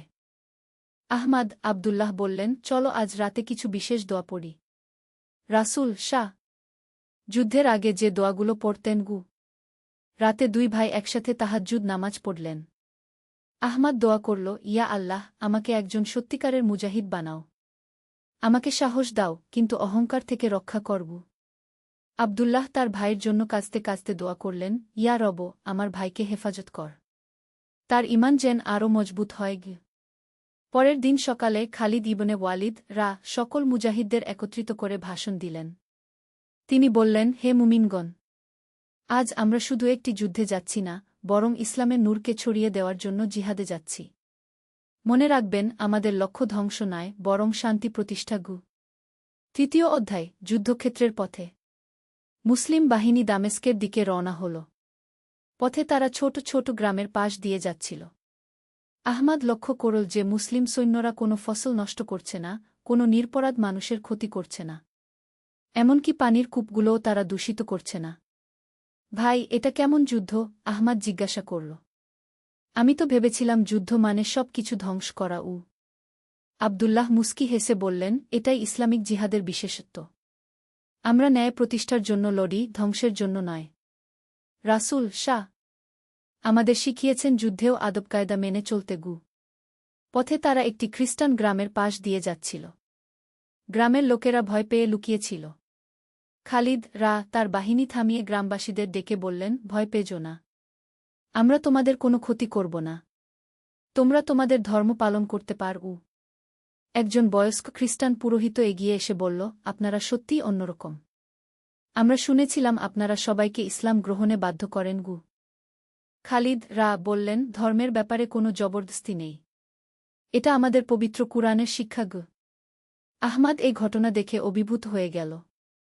সে বুঝতে পারল ইসলামের যুদ্ধ কতটা ভিন্ন।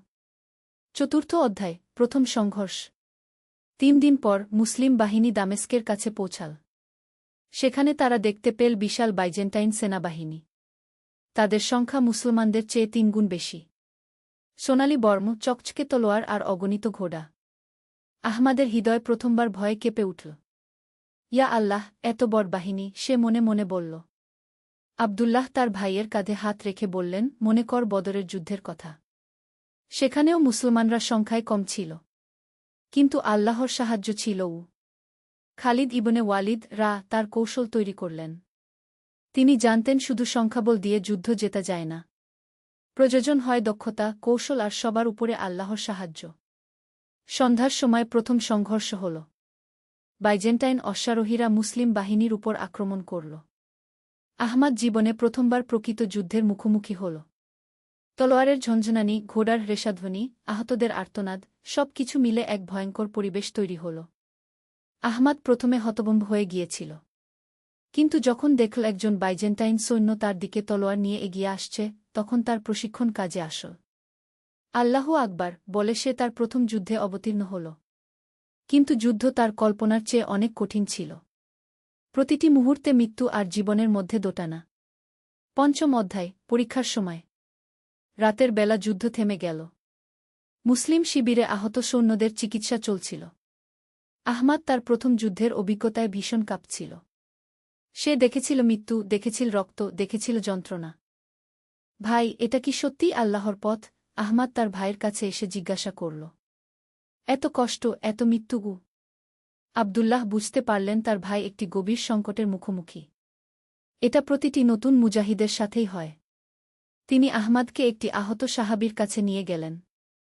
আহত সাহাবী মুহাম্মদ ইবনে সালামা শুয়েছিলেন। তার পেটে গভীর আঘাত, কিন্তু তার মুখে অদ্ভুত শান্তি। চাচা, ব্যথা লাগছে না? আহমাদ জিজ্ঞাসা করল। মুহাম্মদ ইবনে সালামা মুস্কি হেসে বললেন, বেটা, শরীরে ব্যথা আছে, কিন্তু আমার রুহে এক অদ্ভুত শান্তি। আমি জানি আমি সঠিক কাজের জন্য লড়ছি। কিন্তু এত রক্তপাত, এত মৃত্যু। দেখো বেটা, বৃদ্ধ সাহাবী বললেন, যুদ্ধ কখনোই সুখকর নয়, কিন্তু কখনো কখনো অন্যায়ের বিরুদ্ধে লড়াই ছাড়া শান্তি আনা যায় না। আমরা লড়ছি যাতে নিরপরাধ মানুষেরা অত্যাচার থেকে মুক্তি পায়, যাতে ন্যায়বিচার প্রতিষ্ঠিত হয়। সেই রাতে আহমাদ অনেক ভাবল।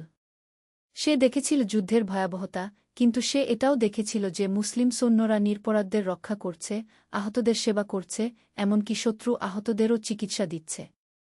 ষষ্ঠ অধ্যায়, সত্যিকারের জিহাদ। পরদিন ভোরে আহমাদ তাহাজ্জুদের নামাজে দাঁড়াল। সে দীর্ঘ দোয়া করল আল্লাহর কাছে।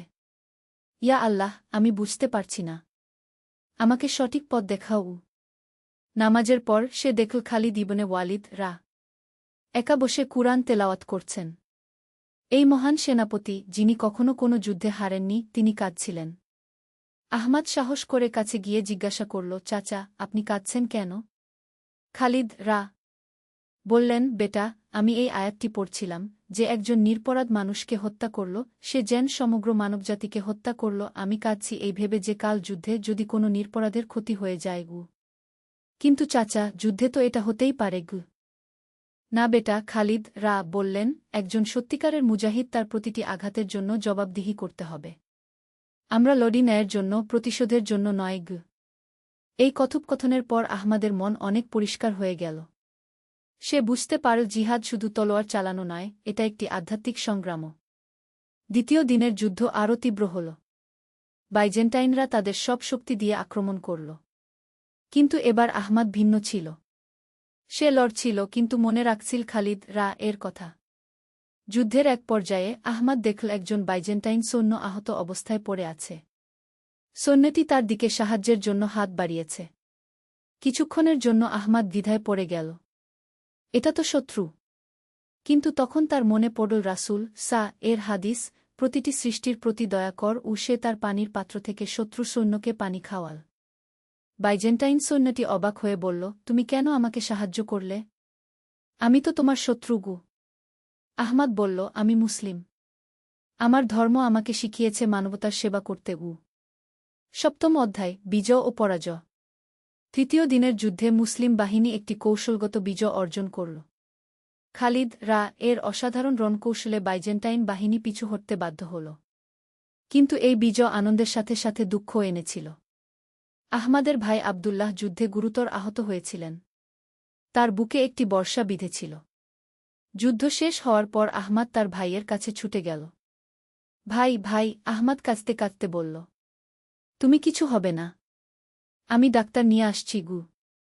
আব্দুল্লাহ আহমাদের হাত ধরে বললেন, আহমাদ, আমার সময় এসে গেছে। কিন্তু তুমি কাঁদো না, আমি খুশি গু। কেন ভাই? তুমি আমাকে ছেড়ে চলে যাচ্ছ? কারণ আমি দেখলাম তুমি একজন সত্যিকারের মুজাহিদ হয়েছ। তুমি শুধু তলোয়ার চালাতে শেখোনি, তুমি মানবতা দেখাতেও শিখেছ। আজ তুমি যে শত্রু সৈন্যকে পানি খাইয়েছিলে সেটাই তোমার সবচেয়ে বড় জিহাদ। আব্দুল্লাহ আরও কিছুক্ষণ কথা বললেন। তিনি আহমাদকে বুঝিয়ে দিলেন যে জিহাদ শুধু যুদ্ধক্ষেত্রে নয়, বরং জীবনের প্রতিটি ক্ষেত্রে। দুর্নীতির বিরুদ্ধে লড়াই, অন্যায়ের বিরুদ্ধে আওয়াজ তোলা, গরিবদের সাহায্য করা, এসবই জিহাদের অংশ। সূর্য ডুবে যাওয়ার সময় আব্দুল্লাহ ইন্তেকাল করলেন। তার মুখে ছিল অপূর্ব শান্তির ছাপ। অষ্টম অধ্যায়, নতুন দায়িত্ব। আব্দুল্লাহর জানাজার পর আহমাদ অনুভব করল এক গভীর শূন্যতা। কিন্তু সাথে সাথে সে অনুভব করল এক নতুন দায়বোধ। তার ভাই তাকে যে শিক্ষা দিয়ে গেছেন সেটা অন্যদের মাঝে ছড়িয়ে দেওয়ার দায়িত্ব। খালিদ ইবনে ওয়ালিদ আহমাদের কাছে এসে বললেন, তোমার ভাই একজন সত্যিকারের শহীদ। তিনি তোমাকে যে মূল্যবোধ শিখিয়ে গেছেন সেটা তুমি অন্যদের মাঝে ছড়িয়ে দাও। যুদ্ধ শেষ হওয়ার পর মুসলিম বাহিনী দামেস্ক শহরে প্রবেশ করল। কিন্তু এটা কোনো সাধারণ বিজয়ীর প্রবেশ ছিল না। মুসলিম সৈন্যরা কোনো লুটপাট করল না, কাউকে জোর করে ইসলাম গ্রহণে বাধ্য করল না। বরং তারা শহরের মানুষদের নিরাপত্তা দিল। আহমাদ দেখল যে একটি অগ্নিপূজক মন্দিরের সামনে একদল মুসলিম সৈন্য প্রহরা দিচ্ছে। তারা মন্দিরের সুরক্ষা করছে যাতে কেউ এর ক্ষতি না করে। একদিন আহমাদ দেখল যে একদল স্থানীয় খ্রিস্টান তার কাছে এসেছে। তারা বলল, আমরা শুনেছি তুমি যুদ্ধের সময় আমাদের একজন সৈন্যকে সাহায্য করেছিলে গু। আহমাদ বলল, হ্যাঁ, কিন্তু সেটা আমার ধর্মীয় দায়িত্ব ছিল। আমরা তোমাদের ধর্ম সম্পর্কে জানতে চাই, তারা বলল। আহমাদ বুঝল যে এটাই সত্যিকারের জিহাদ। তলোয়ার দিয়ে নয়, বরং নৈতিক আচরণ দিয়ে মানুষের হৃদয় জয় করা। নবম অধ্যায়, ঘরে ফেরা। কয়েক মাস পর যুদ্ধ শেষ হয়ে আহমাদ মদিনায় ফিরে এল। কিন্তু এই আহমাদ আর আগের সেই উৎসাহী তরুণ ছিল না। সে এখন একজন অভিজ্ঞ, চিন্তাশীল যুবক যে জীবনের গভীর অর্থ বুঝে ফেলেছে। মসজিদে নব্বীর সেই একই আঙিনায় বসে আহমাদ তার যুদ্ধের অভিজ্ঞতা অন্যদের সাথে ভাগ করে নিচ্ছিল। কিন্তু সে যুদ্ধের গৌরব নয়, বরং তার শিক্ষার কথা বলছিল। বন্ধুরা, আহমাদ বলল, যুদ্ধ মানে শুধু তলোয়ার আর বল্লম নয়। সত্যিকারের জিহাদ হল নিজের মনের খারাপ চিন্তার বিরুদ্ধে লড়াই। আমি দেখেছি সবচেয়ে বড় বিজয় হয় তখন, যখন আমরা শত্রুর হৃদয়েও মানবতার বীজ বুনতে পারি। একদিন এক তরুণ আহমাদের কাছে এসে বলল, ভাই, আমিও যুদ্ধে যেতে চাই। আমিও শহীদ হতে চাই। আহমাদ তার দিকে তাকিয়ে বলল, ভাই, শাহাদত অর্জন করতে হয় না, এটা আল্লাহর দান। কিন্তু জীবিত থেকেও আমরা অনেক খেদমত করতে পারি। আমার ভাই আব্দুল্লাহ আমাকে বলে গেছেন, প্রতিদিনের জীবনেই তোমার জিহাদ। দশম অধ্যায়, নতুন শুরু। আহমাদ এখন মদিনায় ছোট ছোট ছেলেদের তালিম দিতে শুরু করল। কিন্তু তার তালিম ছিল অন্যরকম। সে শুধু তীরন্দাজি আর তলোয়ার চালানো শেখাত না, সাথে সাথে নৈতিক শিক্ষাও দিত। একদিন এক ছোট ছেলে আহমাদকে জিজ্ঞাসা করল, চাচা, কাফিরদের সাথে কেমন ব্যবহার করতে হয়? আহমাদ বলল, বেটা, ইসলামে কাফির মানে যারা সত্য অস্বীকার করে। কিন্তু সেটা মানে এই নয় যে তাদের সাথে খারাপ ব্যবহার করতে হবে। রাসূল এর প্রতিবেশী ছিল ইহুদি। তিনি তার সাথেও ভালো ব্যবহার করতেন। কিন্তু যুদ্ধে তো তাদের সাথে লড়তে হয়। হ্যাঁ, কিন্তু সেটা ধর্মের কারণে নয়, অন্যায়ের কারণে। যখন কেউ অত্যাচার করে তখন তার বিরুদ্ধে লড়তে হয়। কিন্তু লড়াইয়ের মধ্যেও আদব বজায় রাখতে হয়। আহমাদের এই শিক্ষা ধীরে ধীরে মদিনায় ছড়িয়ে গেল। সে একটি ভিন্ন ধরনের জিহাদের ধারণা নিয়ে এসেছিল। এই জিহাদে তলোয়ার ছিল, কিন্তু সাথে ছিল ভালোবাসা, সহানুভূতি আর মানবতা। একাদশ অধ্যায়, পরীক্ষা। এক বছর পর আহমাদের জীবনে আরেকটি পরীক্ষা এল। মদিনায় একটি ইহুদি গোত্র মুসলমানদের বিরুদ্ধে ষড়যন্ত্র করছিল। তারা গোপনে শত্রুদের সাথে যোগাযোগ করছিল। কিছু মুসলমান চাইছিল তাদের কঠোর শাস্তি দিতে। আহমাদ তখন হরত উমর এর কাছে গেল। তিনি বললেন, আহমাদ, তোমার মতামত কি? আহমাদ বলল, আমিরুল মুমিনিন, অবশ্যই ষড়যন্ত্রকারীদের শাস্তি হতে হবে। কিন্তু আমাদের মনে রাখতে হবে যে পুরো গোত্রের সবাই ষড়যন্ত্রে জড়িত নয়। আমাদের ন্যায়বিচার করতে হবে, প্রতিশোধ নিতে হবে না। হরত উমর আহমাদের কথা শুনে খুশি হলেন। তিনি বললেন, তুমি সঠিক বলেছ। এটাই ইসলামের শিক্ষাগু। যখন ষড়যন্ত্রকারীদের শাস্তি দেওয়া হল, তখন আহমাদ নিশ্চিত করল যে নিরপরাধদের কোনো ক্ষতি না হয়। এমনকি সে ষড়যন্ত্রকারীদের পরিবারের লোকদের সাহায্যও করল। একদিন ষড়যন্ত্রকারীদের একটি ছেলে আহমাদের কাছে এসে বলল, তুমি আমাদের সাহায্য কর কেন? আমার বাবা তোমাদের বিরুদ্ধে ষড়যন্ত্র করেছে গু। আহমাদ বলল, তোমার বাবা ভুল করেছেন, কিন্তু তুমি তো নিরপরাধ। ইসলাম আমাকে শিখিয়েছে যে একজনের অপরাধের জন্য অন্যজনকে শাস্তি দেওয়া যায় না গু। দ্বাদশ অধ্যায়, বিয়ে ও নতুন দায়িত্ব। কিছুদিন পর আহমাদের বিয়ে হল আয়েশা নামের এক নেককার মেয়ের সাথে। আয়েশা ছিল একজন শিক্ষিত মেয়ে যে কুরআন হাদিস ভাল জানত। সে আহমাদের জিহাদের নতুন ধারণাকে সমর্থন করত। আহমাদ, আয়েশা একদিন বলল, আমিও তোমার সাথে এই জিহাদে অংশ নিতে চাই। কিন্তু তুমি তো মেয়ে, তুমি যুদ্ধে যেতে পারবে না গি। আয়েশা হেসে বলল, যুদ্ধক্ষেত্র শুধু রণাঙ্গন নয়। আমি মেয়েদের শিক্ষা দেব, অসুস্থদের সেবা করব, গরিবদের সাহায্য করব। এটাও তো জিহাদ গি। আহমাদ বুঝতে পারল তার স্ত্রী কতটা বুদ্ধিমতী। তারা দুজনে মিলে মদিনায় একটি শিক্ষা কেন্দ্র গড়ে তুলল। সেখানে ছেলে মেয়ে সবাই শিক্ষা পেত। শুধু ধর্মীয় শিক্ষা নয়, সাথে পার্থিব বিদ্যাও। একদিন একজন খ্রিস্টান বণিক আহমাদের কাছে এসে বলল, আমি আমার ছেলেকে তোমাদের স্কুলে পাঠাতে চাই। কিন্তু আমি ভয় পাচ্ছি যে তাকে জোর করে মুসলমান বানানো হবে গ। আহমাদ বলল, আপনি নিশ্চিন্তে আপনার ছেলেকে পাঠান। আমরা তাকে শিক্ষা দেব, কিন্তু তার ধর্মে হস্তক্ষেপ করব না। শিক্ষা সবার অধিকার। ত্রয়োদশ অধ্যায়, বৃদ্ধ বয়সের প্রজ্ঞা। বছরগুলো কেটে গেল। আহমাদ এখন একজন বৃদ্ধ মানুষ। তার দাড়িতে পাক ধরেছে, কিন্তু তার চোখে এখনও সেই উৎসাহের আগুন। তার ছেলেমেয়েরা এখন বড় হয়েছে, তারাও বাবার আদর্শ অনুসরণ করছে। এক শীতের সকালে আহমাদ মসজিদে বসে তার জীবনের কথা ভাবছিল। তখন একদল তরুণ তার কাছে এল। তাদের মধ্যে একজন বলল, দাদু, আমরা আপনার যুদ্ধের গল্প শুনতে চাই। আহমাদ মুস্কি হেসে বলল, বাছারা, আমার সবচেয়ে বড় যুদ্ধ ছিল আমার মনের সাথে। যেদিন আমি বুঝলাম যে সত্যিকারের জিহাদ মানে শুধু তলোয়ার চালানো নয়, বরং মানুষের হৃদয়ে ভালোবাসার বীজ বোনা, সেদিন আমি আমার সবচেয়ে বড় শত্রুকে পরাজিত করলাম। কে ছিল সেই শত্রু, দাদু? আমার অহংকার, আমার ক্রোধ, আমার প্রতিশোধ পরাজনতা। এগুলোকে জয় করার পরেই আমি বুঝলাম যে ইসলামের আসল শক্তি তলোয়ারে নয়, বরং চরিত্রে গি।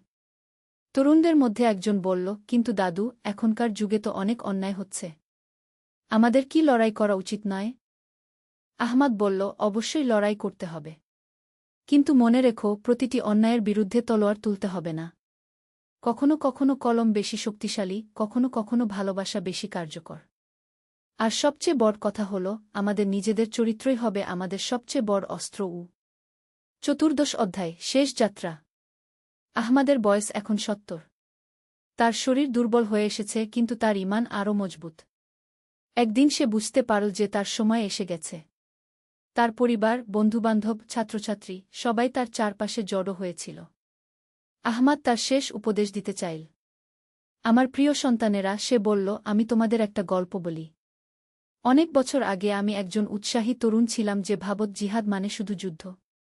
কিন্তু জীবন আমাকে শিখিয়েছে যে সত্যিকারের জিহাদ অনেক ব্যাপক। প্রতিদিন সকালে যখন তোমরা ঘুম থেকে উঠো, তখনই তোমাদের জিহাদ শুরু হয়। সততার সাথে কাজ করা, মিথ্যা না বলা, গরিবদের সাহায্য করা, বাবা মায়ের সেবা করা, প্রতিবেশীর খোঁজখবর নেওয়া, এসবই জিহাদ। আর যদি কখনো সত্যিকারের যুদ্ধে যেতে হয়, তাহলে মনে রাখবে, আমরা ধ্বংস করতে যাই না, আমরা যাই গড়ে তুলতে। আমরা ঘৃণা ছড়াতে যাই না, আমরা যাই ভালোবাসা নিয়ে। আহমাদ থামল।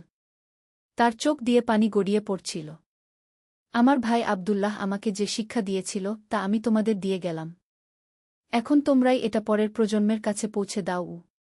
পঞ্চদশ অধ্যায়, অমর স্মৃতি। আহমাদ ইন্তেকাল করলেন একটি জুমার দিন, আসরের নামাজের পর। তার মুখে ছিল গভীর প্রশান্তির ছাপ। মনে হচ্ছিল যেন সে শুধু ঘুমিয়ে আছে। তার জানাজায় হাজার হাজার মানুষ এসেছিল। মুসলিম, খ্রিস্টান, ইহুদি, সব ধর্মের মানুষ। কারণ আহমাদ সবার কাছেই ছিল একজন ভালো মানুষ। জানাজার নামাজের পর ইমাম সাহেব বললেন, আহমাদ ভাই আমাদের দেখিয়ে গেছেন যে ইসলামের আসল শক্তি কোথায়। তিনি প্রমাণ করে গেছেন যে একজন মুজাহিদ হওয়ার জন্য শুধু তলোয়ার জানা যথেষ্ট নয়, সাথে থাকতে হয় উন্নত চরিত্র। আহমাদের ছেলে মুহাম্মদ তার বাবার স্কুল চালিয়ে গেল। মেয়ে ফাতেমা নারী শিক্ষার ক্ষেত্রে কাজ করতে লাগল। তার স্ত্রী আয়েশা গরিব দুঃখীদের সেবা করতে থাকল। বছরের পর বছর কেটে গেল। আহমাদের নাম ইতিহাসের পাতায় হয়তো খুব বেশি জায়গা পায়নি, কিন্তু যারা তাকে চিনত তারা জানত যে তিনি একজন সত্যিকারের মুজাহিদ ছিলেন। তার যুদ্ধ ছিল অন্যায়ের বিরুদ্ধে, ঘৃণার বিরুদ্ধে, অজ্ঞতার বিরুদ্ধে। উপসংহার, শিক্ষা। আজ যখন আমরা জিহাদ শব্দটি শুনি তখন অনেকেই ভয় পায়, কারণ কিছু মানুষ এর ভুল ব্যাখ্যা করেছে। কিন্তু আহমাদের জীবনী আমাদের শেখায় যে সত্যিকারের জিহাদ কি। জিহাদ মানে সংগ্রাম। নিজের মনের মন্দ প্রবৃত্তির সাথে সংগ্রাম, সমাজের অন্যায়ের সাথে সংগ্রাম, অজ্ঞতার সাথে সংগ্রাম। এই সংগ্রামে কখনো তলোয়ার লাগে, কখনো কলম, কখনো ভালোবাসা। আহমাদের গল্প আমাদের বলে যে একজন মুসলিম যোদ্ধা হতে পারে, কিন্তু সে কখনোই একজন সন্ত্রাসী নয়। তার লড়াই ন্যায় প্রতিষ্ঠার জন্য, মানুষ হত্যার জন্য নয়। তার হৃদয়ে আছে করুণা, মাথায় আছে বিবেক। আজকের পৃথিবীতে আমাদের প্রয়োজন আহমাদের মতো মানুষ, যারা লড়তে জানে কিন্তু ভালোবাসতেও জানে, যারা অন্যায়ের বিরুদ্ধে রুখে দাঁড়ায় কিন্তু নিরপরাধদের রক্ষা করে, যারা বিশ্বাস করে যে সত্যিকারের বিজয় হৃদয়ে, যুদ্ধক্ষেত্রে নয়। এই হল আহমাদের গল্প। একজন যুবকের গল্প যে বুঝেছিল জিহাদের আসল অর্থ, যে দেখিয়েছিল যে ইসলাম শান্তির ধর্ম, যুদ্ধের নয়, যার জীবন ছিল সত্যিকারের জিহাদের একটি জ্বলন্ত উদাহরণ। যে নিজেকে জানুল সে তার রবকে জানুল। হাদিস। তোমাদের মধ্যে সেই ব্যক্তি সর্বোত্তম যে মানুষের সবচেয়ে বেশি উপকার করে। হাদিস।